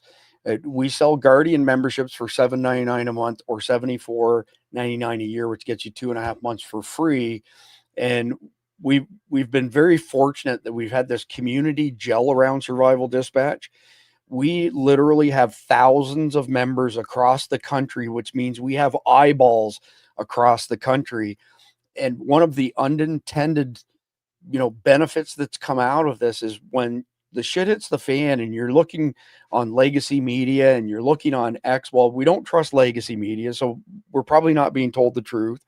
We see people on X, we don't know if we should trust them or not. But in the community that's formed around Survival Dispatch, we literally short circuit that entire process because we've got people who report in and say, I drove by that ICE building today and here's exactly what's going on. So the level of firsthand intelligence that our community brings to the table is incredible. We have 4 private signal channels. We have one that's a group general discussion. We have another one that's specific to survival and prepping. We have another one that's read only for news and intel. We have an awesome team of 12 individuals who post news and intel 24/7. And we have another one that's read only for the survival dispatch emergency notification system. And SDEN's notifications go to your email. They go to our Substack. They go to the SDEN's group on Signal. They go to POClink radios. If you buy the POClink radios and you're a Guardian, I can give you a QR code and you can get in on them that way as well. You also, though, get direct access to everybody, the entire survival dispatch news and survival dispatch team across the board. You get behind the scenes content. We've been publishing a ton of stuff on the testing that we've been doing, for example, with shortwave high frequency radios, which is the only Walking Dead communication solution out there for the average Joe. But it's typically complex and expensive. We're trying to break that down to make it easier for people to afford. So anyway, just wanted to briefly mention that before we jump into the next segment, which is segment number 4. So we only have 2 left. We do 5 segments in our podcast. The next one up is guarding against food threats. So I don't know how big this is, but I have found some accounts that the federal government has teams that are watching farms and factories. And when I first got into researching that a number of years back, I thought to myself, well, I don't know that they're necessarily doing this for good reasons. They're probably doing it because they want to clamp down with more regulations, add more cost to the process, and goober things up. But it turns out there are people watching for altruistic reasons, food tampering, and also quick response plans if something does get poisoned or even has some sort of natural, I don't know what you would call it, like listeria and those sort of things. But on the ground also, I've noticed that a lot of companies in this particular area of Central Florida in this industry are beefing up their physical security. So I'm seeing things like fences that are 2 layers deep on places, the large food distributors like Cisco, for example. I've noticed a couple of new ones that have gone up south of us in Daytona Beach that you can't even count how many security cameras are on the building. It's almost looks like a prison type environment. So I think there are some things that are being done to try and mitigate any potential, damage or let's call it sabotage. But at the end of the day, I still think that when the system breaks down, the food chain breaks down, you are on your own. And, you've got to make sure that you're putting food on the table because you've saved it up and you've stocked it up. But with that being said, Jeff, I got to come back to you on this. Are there any government programs that you're aware of that watch over the entire food supply from a safety and well-being perspective for Americans? You're on mute too, Jeff. Technically, you've got USDA, Food Inspection Service does, and you've got the FDA, Food and Drug Administration does. They look at food purity, and things like that. You've got the Extension Service from the USDA, which looks for animal disease, funguses in crops, things like that. It's a pretty extensive network, and it's there to guarantee both food safety and to safeguard, our crops. Well, just play devil's advocate, does it work? Just play devil's advocate, does it work? Sure does. When's the last time we had a hoof and mouth disease that wiped out all of our cows? We don't. They'll have little ones every once in a while. They clamp down on them. They do, they'll, cull herds when necessary. They do it with pigs and swine flu, and it makes prices go up in the short term. But what we haven't seen is a nationwide livestock epidemic of any kind. Closest we get to it is the bird flu, just because other birds get it and they can fly. Okay. Well, yeah, good point. Khalid, I'm curious if we come right down to, the physical building location, Do company level defenses hold up against terror attacks, or are they just not sophisticated enough? No, because you would literally have to have armed guards. The problem, look, base security works when you have normal life running. When you end up in a situation where you're not prepared for that situation, then all your security functions are gone. So if you've got cameras right now and they're watching everything, if the power goes out, all your cameras go out. If you've got electric fences, all your electric fences turn off. You just got regular fences. Okay. Stampedes coming through those gates, it's very easy then. A car driving through that gate to get people through is very easy then. Again, I come back to that point that you've got to start thinking one level above. This is normal. Start thinking abnormal. That if, for example, our electrical system goes down, and we saw it yesterday with Russia, Ukraine flew drones into power generation, into power plants, 220 kV power generation distribution power stations were blown up by kamikaze drones by the Ukraine. Entire cities went dark. Everything we're talking about, if you watch the news, it's all happening. It's being, and what's going on in Ukraine, all these guys in Mexico, these cartels, all trained there. As you're saying that, I'm thinking to myself, it's not only happening, it's like it's happening in slow motion. Yep. You know, well, what look, I mean? I keep getting, I got my intelligence briefs every morning have gone from 2 pages to 15 pages. Wow. Because so much stuff is happening around the world. And my guys who are collecting all that intelligence and passing it to me in the morning, so I'm not reading 15 newspapers, they're marking it off. And everything, if I ever showed you one of my briefs, it literally says 9/11 2.0 next to different things that are happening. That this was one of the components. This was one of the components. This is one of the components. Look where it happened. Look where it happened. And I sit down with a pen and paper and I start drawing out the map going, okay, these guys trained in this place. From there, they've come to here. Now, if they want to carry out this attack, they're trained on how to do it. Wow. I think Khalid's frozen up a little bit on my end here.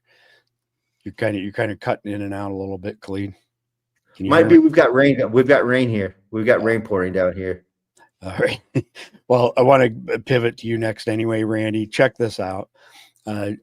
So this is on physical security threats to warehouses and distribution, and best practices to stay one step ahead. Pardon me. Check this out. When I scrolled down, the very first thing that stood out, this particular article here from Vector Security Blog last month identifies unauthorized access as one of the core external threats.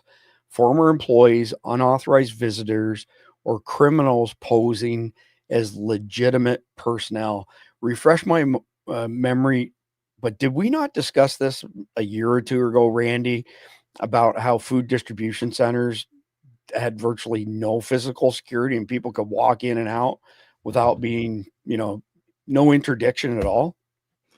I'm sure we have, because I don't know that that's changed to today. That's pretty much been the norm in this country for all the right reasons. We didn't have these kind of problems.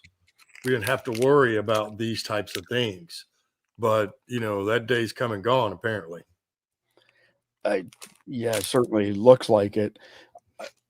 In your estimation, is there anything that these, distribution centers could do quickly to secure things if they were, let's say, turned into believers, that they actually believe that there's a threat? Is there any low-hanging fruit they could pick off, like thinking in terms of securing distribution centers to keep just random people out of these things? Well, I have no doubt, if they wanted to, have some armed guards, like even off-duty police officers that they hired on a temporary or part-time basis, you know what I mean? They definitely probably could upgrade their security on whatever cameras they have and whatever that quality looks like, and what type of, how big of a footprint does the video have of said entrances, and, or we'll say weak points that people may be able to get in. I have no doubt there's a lot of things that they could probably do if they were convinced that something may happen, because again, they're going to have to spend money to do these things. And of course, as we know, businesses don't really like to do that unless they see the value. Yep, fair enough. Jeff, I got an article up here that wasn't really part of the agenda, but I've got to just touch on it and get your thoughts here. But check this out: the supply chain vulnerability challenge. First one: global supply chain dependence on fertilizers, minerals, nitrogen, and phosphorus are globally traded commodities, and their production is concentrated among a handful of exporters. Number two, energy dependence. Modern agriculture relies heavily on fossil fuels for machinery, transport, and the production of synthetic fertilizers. Disruption or price shocks in these markets quickly reverberate across the food system. Number three, biosecurity dependencies. Farming operations remain heavily reliant on pesticides, veterinary products, and other chemical inputs to safeguard plant and animal health. And then number four, cyber dependence. The food and agriculture sector is increasingly reliant on digital technologies that introduce significant cybersecurity vulnerabilities. I mean, this is like an onion. You keep peeling it one layer after another. What happens if the importing of fertilizers and those sort of things gets interrupted or severely disrupted? How much of an effect does that have on us, Jeff? Well, we produce our own synthetic fertilizer. It's made from natural gas. You take nitrogen from the air, and then you strip off the hydrogens from the natural gas and add nitrogen to it. Okay.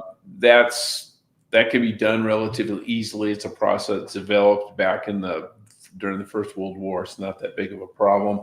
We have plants throughout the country that do it. We import some, when the price point is where it's cheaper to import it than make it, sure. A lot of the other inputs for our agriculture, we import some, but I don't think there's anything that we're totally reliant on for an import. Okay. And you can also go back to the old school of, you spread manure back on the fields. I mean, that's what they used to do. You chicken manure and cow manure and everything else, you spread it on your fields. Crop, if you don't have the inputs, your crop yields can go down. One of the biggest problems would be from herbicides as much as anything. You get weeds taken over the fields because we've relied on crops that are Roundup resistant. So you can spray Roundup on the fields. It won't kill the crops, but it kills everything else. The only thing is now all the weeds are becoming Roundup resistant as well. But the solution to that is you go back to the old school mechanical tilling. Instead of just spraying weeds, you go through with a tiller and you cut the weeds with a plow. So it would be a pain in the ass. It would probably increase costs and probably there'd be some reduction in yields, but it could be overcome, I think, without too much difficulty. Fair enough. I appreciate your insight on that. And we're just into segment 5, a little bit of an overlap there, but taking back control is how I want to round this out. In other words, food sovereignty.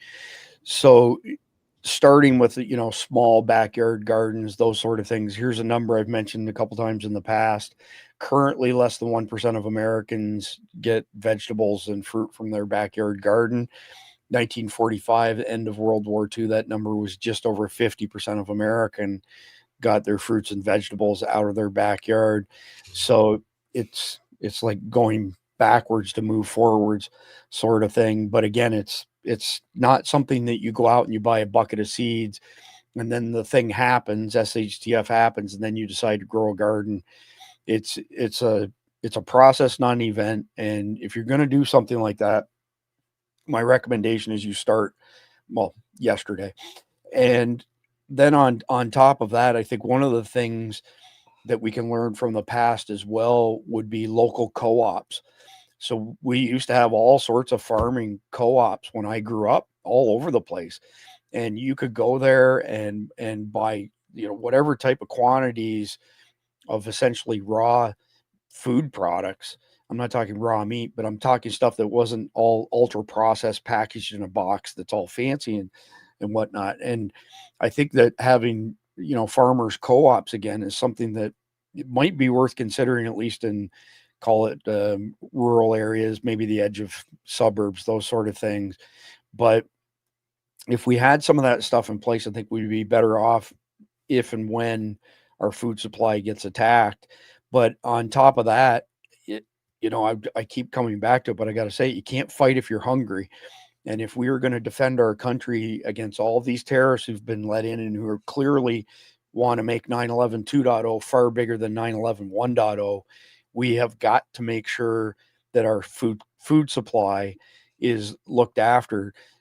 So, Khalid, I got to ask you, you're in Pakistan right now, third world country. What's it look like for people over there as far as having some food sovereignty? Do they have gardens, the Pakistanis?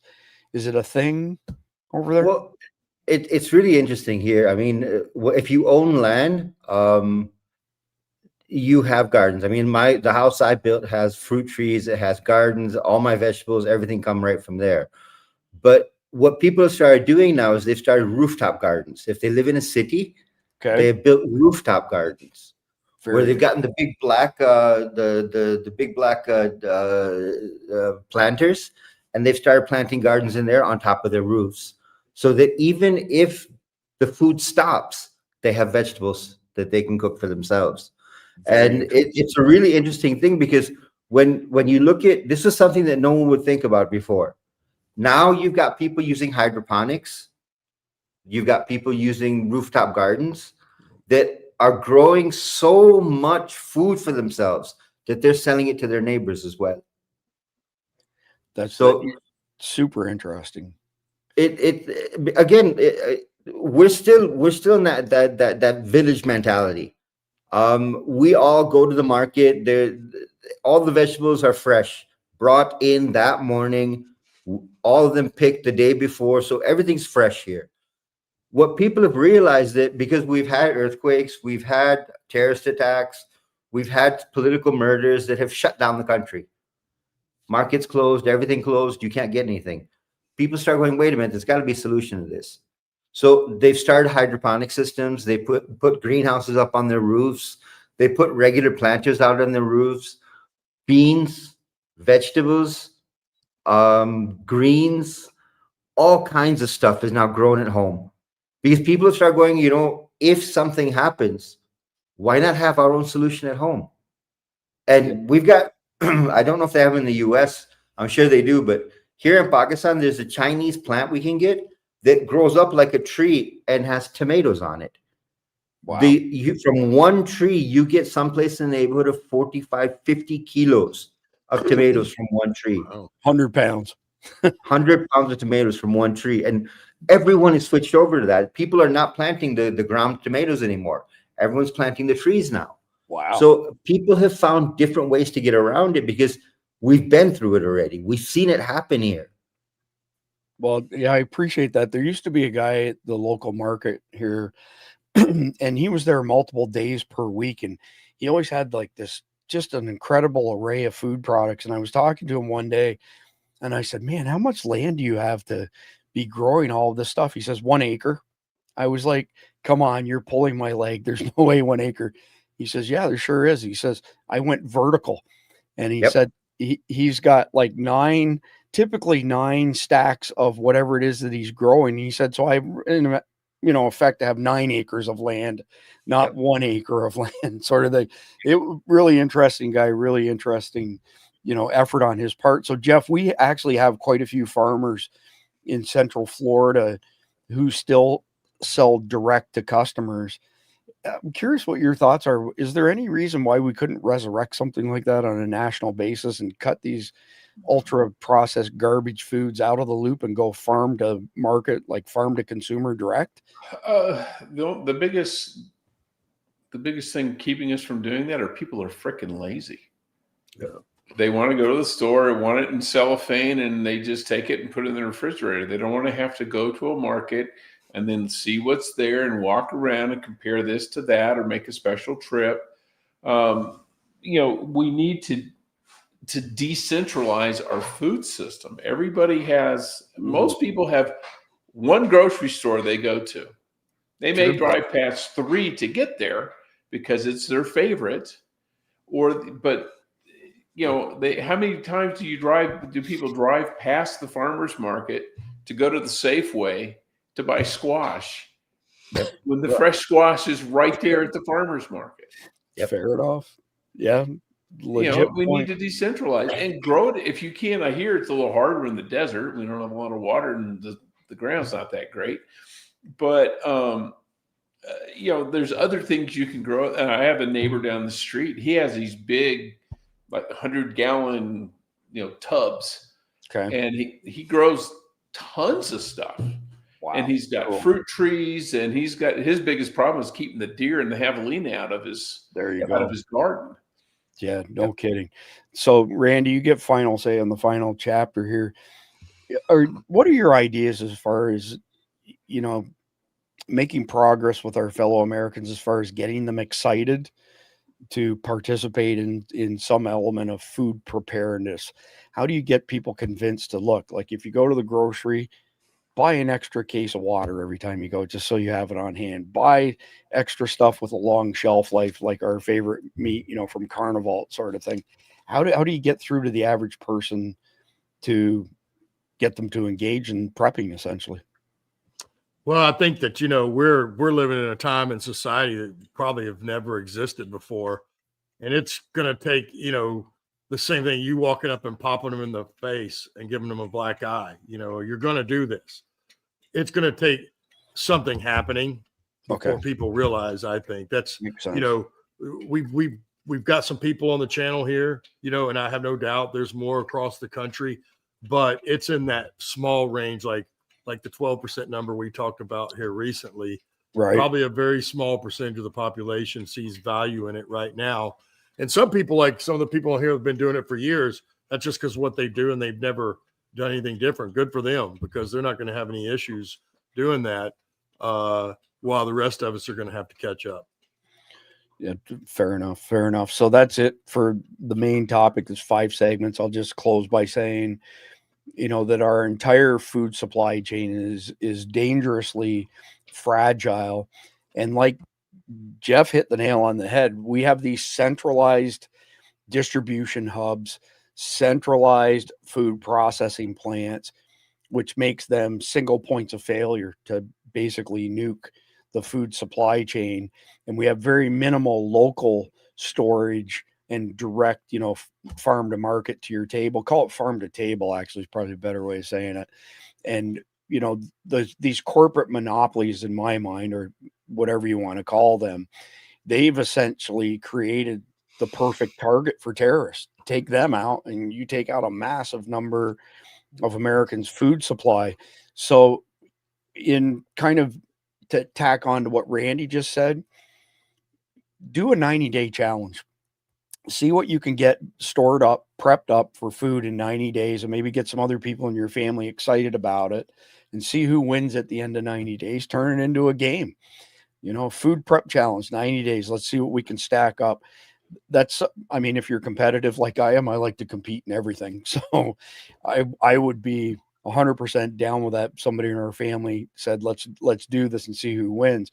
But it's a simple thing that might help other people stock up on food without getting into the whole 9/11 2.0 stuff, which many of them they kind of brush it off. Well, if the federal government's not warning us about it, it can't be real. It's not really happening. But at the end of the day, if you want to protect yourself, you want to protect your family, you want to protect our country, make sure that your food supply is protected, because when this shit goes down, if you don't have food, you are SOL, as they say, at the end of the day. So with that being said, this is kind of fitting. This is with the farm theme and everything. My favorite part of the podcast. 3, 2, 1. All right. So we have got the Carnival Hero of the Day, and we've had a couple 4-legged heroes on in the past, but I can honestly say we've never had this type of 4-legged creature in as the hero of the day. Check this out.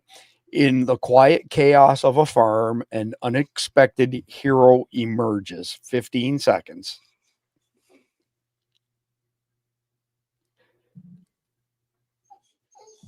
That's unbelievable. That is. Isn't that? Let me play that again, because what a great video. This white bull, I mean, there's no ifs, ands, or buts that white bull was protecting that young man, because, I mean, he went out of the way to not step on him and keep the junior bull out of the way. Oh, he had some bad intentions for sure. He definitely had some bad intentions. Look at the white one. Those are udders. Yeah. That's a mama. Oh, that's yeah. Maybe that's right. why. Right. He's right. There you go. Yeah. Good catch, Jeff. But either way, that's awesome. Absolutely awesome. Well done. All right. So the next one we've got up is the reader submitted story of the day. And it was very early this morning. So I got to go back to my notes. Oh, surprise, from Tim Smith. So Tim and Dale and a handful of others are just machines when it comes to getting news into our Signal chat. The volume is so high, I can't come close to keeping up with it, but I try my best. But this one was from Tim earlier today. This is the reader submitted story of the day. No respect whatsoever for the heroes of NYPD who stood strong during one of America's darkest hours. Elections have consequences, and somehow we keep drafting clowns to run the circus. Keeping score, Linda Sarcer warns she'll ensure Zoran Mandami fulfills his campaign promises, including dismantling an NYPD unit that polices terrorism threats, protests, and riots if he's elected. Okay, number one, this is not a legitimate election. This is an installation. And you can call it anecdotal or not, but I talk to people in New York City that I do business with on a frequent basis. Not one of them is voting for this guy, and not one of them even knows somebody who's voting for this guy. All of the fake polls. This is a total setup for an installation to do a Sadiq Khan type move like he did to London on New York City. And this is really, really bad. And Cleet, I want to get your thoughts, and I'll give Randy and Jeff a chance to speak to this as well. We're in trouble here because we've got the Somalian clown in Minneapolis who's fixing to be installed, Omar, whatever his name is. And now we've got Mandami in New York City. This is irregular warfare. Big time. Doesn't get, they're taking control of major American cities. Well, look, you've got Umar Fattah in Minneapolis. That's a Somalian. He gave a speech the other day where his entire speech was in Somali. Yeah. He pledged his allegiance to Somalia. Yeah. He waved the flag of Somalia, and he told Somalians to get him elected to office. Then you got Mamdani over in New York, where he's got Barack Obama calling up and saying, "I'm inspired by your campaign and how well you've run it." That should be the trigger for everybody. We posted this today on the Command 11 handle that, when you look at Chris Silva has spent his entire life protecting New York City. Mm-hmm. Guardian Angels was his idea. He put that together. He protected the subways, protected the streets. The Republican Party decided to go with Andrew Cuomo instead. I still don't understand that decision. You picked a guy who's a criminal, and you gave him your support instead of taking the guy who all of New York, not just all of New York, but all of America knows that this guy has protected New York his entire life. I'm trying to hit mute on this guy. I mean, are you kidding me? Yeah, I'll play it. I was trying to hit mute at the same time. I wasn't trying to interrupt you. Here we go. Let me hit mute. Go ahead. Keep talking. And none of us really understand a word that this guy's saying anyway. I'm going back to what you were talking about immigration, displacement. This is how you do it. There's a paper written by the United Nations where they talk about migration replacement being a form of warfare. It's been done in the US. It's been done in Europe. And people have not realized it yet. Europe is now trying to get all of those illegals out, but they're not getting support from the entire European Union. America is about to be conquered, and it's about to be conquered by people who you never want in power in the US. Never. Look at Georgia, look at Minneapolis, look at New York. Your major economic centers are going to go. And if they go and they become Muslim Brotherhood strongholds, it's game over. It's not good. Randy, do you want to add anything to this wrap up? Well, I was just going to say, again, people have to realize how many people really have enough influence and power to determine that somebody's going to be elected in New York City? Not very many people on this planet at all. I would say less than a handful, most likely. And so, you know, really, until we start going after those individuals that are making this happen, we're not going to stop it, because they're just going to put in who they want to put in, whether it's Ma'am Danny or whoever else. Just like Khalid pointed out, they didn't pick the right guy. They got the good guy. They didn't pick the guy. Why? Because somebody at the end of the day has got to get paid for that position or needs favors. And said good guy is not going to do that. And, you know, again, it comes down, it's the same thing with Trump. Why is he having so much trouble? Is because he's the good guy. He's the guy that can't be bought. He's the guy that can't be manipulated, so they can't use him. It's the same thing with this. They're not going to elect somebody in New York City that they cannot use. And apparently the powers to be, this is the plan that they've picked. Yep. Jeff, you get final word on this. What can we do about this? It's an invasion. You're on mute too, by the way. Well, you know, first of all, let's not panic. The guy in Minnesota is not ahead in the polls. The incumbent mayor is ahead in the polls. Also a moron, but Jacob Frey. At least he's an American moron. And when it comes to Mom Donnie, I know I disagree with you on the install thing, because there are a lot of really, really stupid people living in New York. Here we go again. I mean, these are the same people who elected de Blasio. They elected Eric Adams. That's if you think the election. I still think that's a stretch. New York has been screwed up for decades. What do you think? All of a sudden they woke up and smelled the coffee, and then someone stole their election from them? No, they're idiots. But I don't think it matters, because I don't think there've been legit elections. Maybe but well, let me throw this out there then, just for to be a contrarian.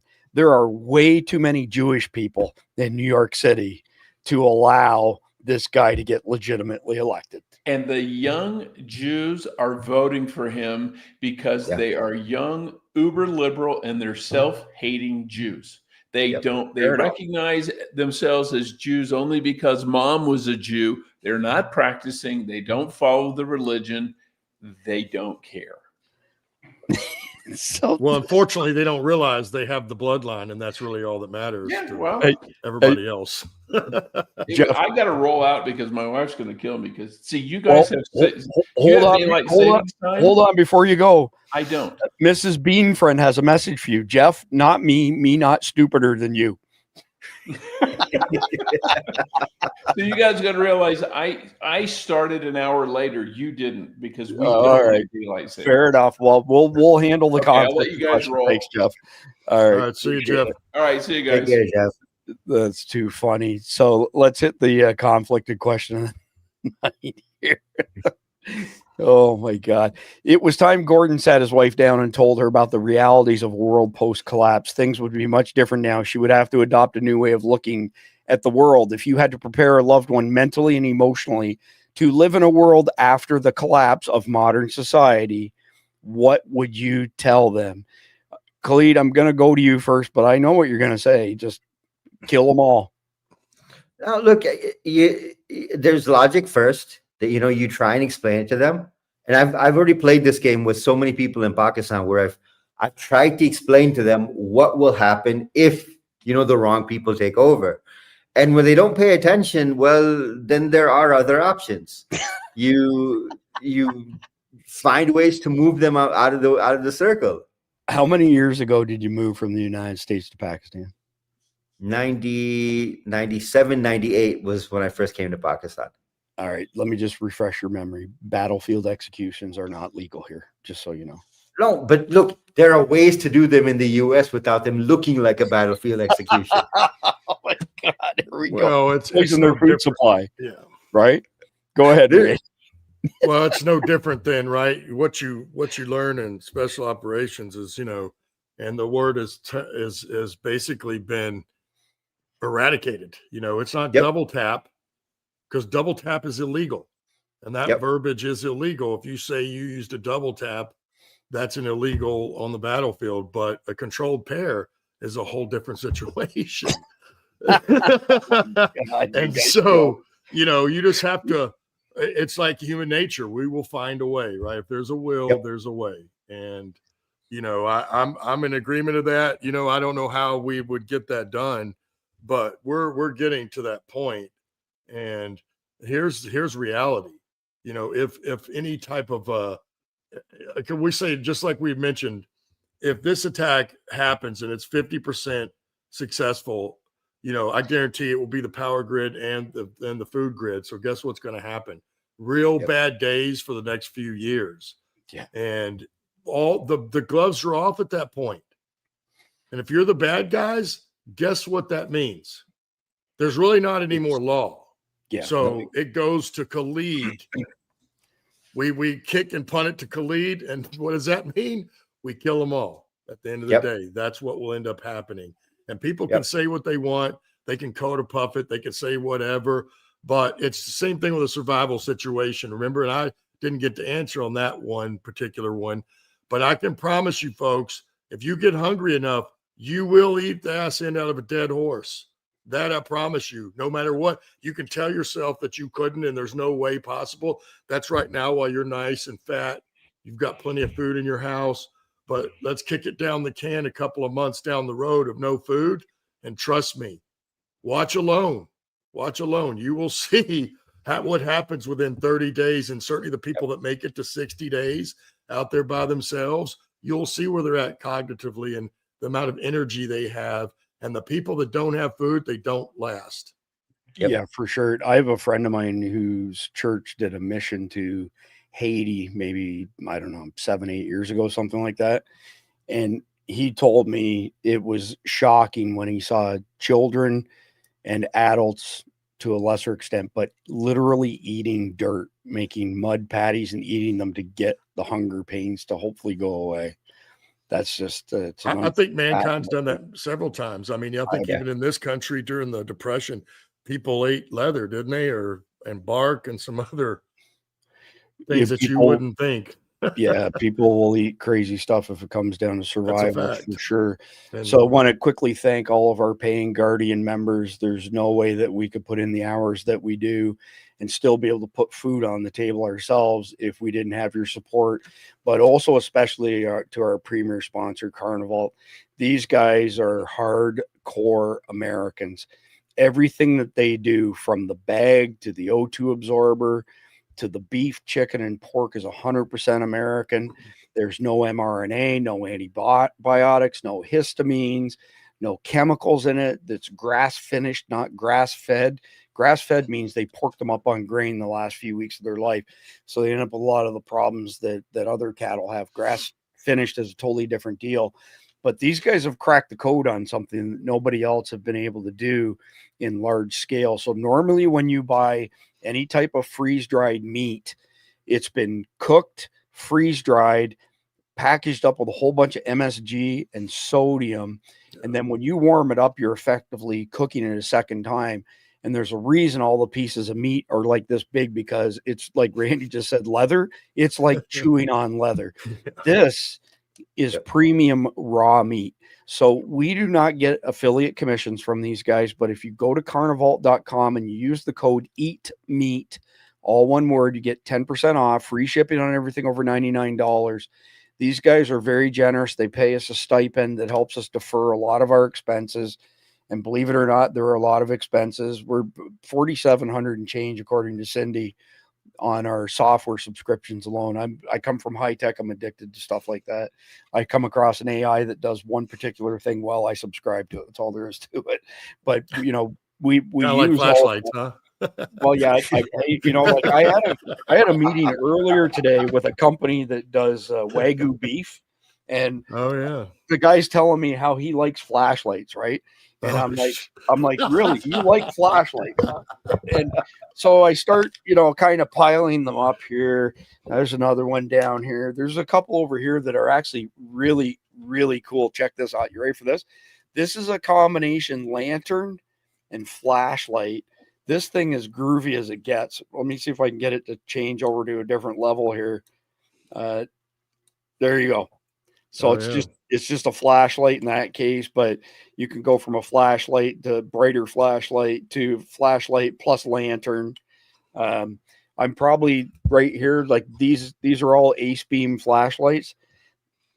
Yeah, there's easily about $1,500 worth of flashlights in my hand. That's So needless to say, y'all hit it off after y'all found out about the flashlight thing. Huh? Yeah. We're best buddies now. We're flashlight buddies. That's right. Sort of thing. So, and you know what? I would give you the shirt off my back, but do not touch my flashlights ever. Yeah. Don't touch my flashlights. Yes, he wants that flashlight. I will gladly donate ammunition to the cause. I might even donate a gun to your cause. You can't touch my flashlights. That's all there is to it. So anyway, everybody's got their thing. I got my thing. That's but right. like I say, I want to definitely thank Carnival. They're awesome guys to work with. Just got my monthly subscription today. So see, they don't pay me either, folks. I buy the product from them. Get this, India. Not only does Randy buy the product, he doesn't even use the discount code because he wants to support them so that they do well. And that's Randy, though. It doesn't surprise me, but for those of you who don't know Randy, that's Randy. You can see he's got a Carnival hat on right now. Actually, Clee, did I ever show you this flashlight, Clee? What's that one? But this is a really neat flashlight. Sorry, we have to talk flashlights. Okay, so you can see it's got flashlight on the end, right? Got the beam. Yeah. And then we got a flashlight on the side. This is magnetic, by the way. Yeah, that's aluminum. And let me see where else it's got. It's got a trouble light like this. But let me just go back to this guy here. Check this out. Also, wow. Oh yeah. So you're shining the flashlight at somebody and you give them one of those. Okay. Did you test it yet? Yes. Okay. I'm a crash test dummy. I test all. My wife loves hitting me with stuff. So I'm assuming it works too. It does not tickle. Let's put it that way. At all. Don't be like Chris. Watch Chris. Yeah. Don't do what Chris does. I still have scars on my back from her double tapping me with a Byrna Mission 4, I think it's called, rifle. The 1/2-inch diameter projectiles traveling at over 400 feet per second. So the plan was she was going to shoot me twice. The plan wasn't that she was going to double tap me twice. So that's a controlled pair. That was a controlled pair. I've got the video, and no, you can't see it. It's bad. I got the one of me getting tased. I'll have to show y'all one of these days. Well, that was back in 2006. Cindy recorded me getting hit with the Compliant Technologies gloves, and it was late in the day. We were at a range south of Tampa, and we were doing some stuff with Don Man and whatnot. It was probably like 5 p.m. or later in the afternoon. And so we went from there. I think it was Raskin that we were at. So we went back to the hotel, which was like 45 minutes away. And between the time that we left the shooting range and got to the hotel, I kid you not, my wife watched the video of me getting hit with the gloves over 100 times. Oh my God. Laughing her ass off. Oh, yeah. On that one, I'm going to take y'all's word for it, man. I don't need to piss or myself or anything just to find. Eventually you are going to have to succumb. It's part of the rite of ritual to be, well, put it this way, you can't be the grand poobah of survival dispatch if you haven't been hit. Well, that's right. If you haven't experienced it yourself, then you can't talk about it. Exactly. So anyways, all joking aside, Khalid and S2 will be back tomorrow night at the usual time, 7 p.m. Eastern, with the weekly Command 11 sit rep. The rest of us will be back on Wednesday with the next episode in our long war series, and it's focused on layered security models, community defense, but specifically how layered security and perimeter control protect your community from external threats. But we had a misfire on Friday night, and the closing video didn't play. Hopefully we don't run into that tonight, because I got a brand new one for tonight. But between now and tomorrow night, when y'all tune in for Khalid, please like, share, comment, subscribe. God bless America. God bless America. And enjoy the closing video for real this time. This nation was built on law, order, and pride. Immigrants came through the front door with papers in hand and hearts full of hope. But that America was betrayed by Democrats. They didn't lose control of the border. They opened the floodgates on purpose. 20 million poured in. Cartels, rapists, traffickers, funded by you, enabled by them. This wasn't immigration, it was an invasion. By design. And we paid the price. In chaos, in crime, in blood, while traders in suits handed out benefits with our money. But now comes the reckoning. We're not deporting immigrants. We're deporting lawlessness and those who sold this country out. Law, order, sovereignty. Without them, we don't have a country. So now it's time for retribution, for justice. You don't get to destroy America and stay in it.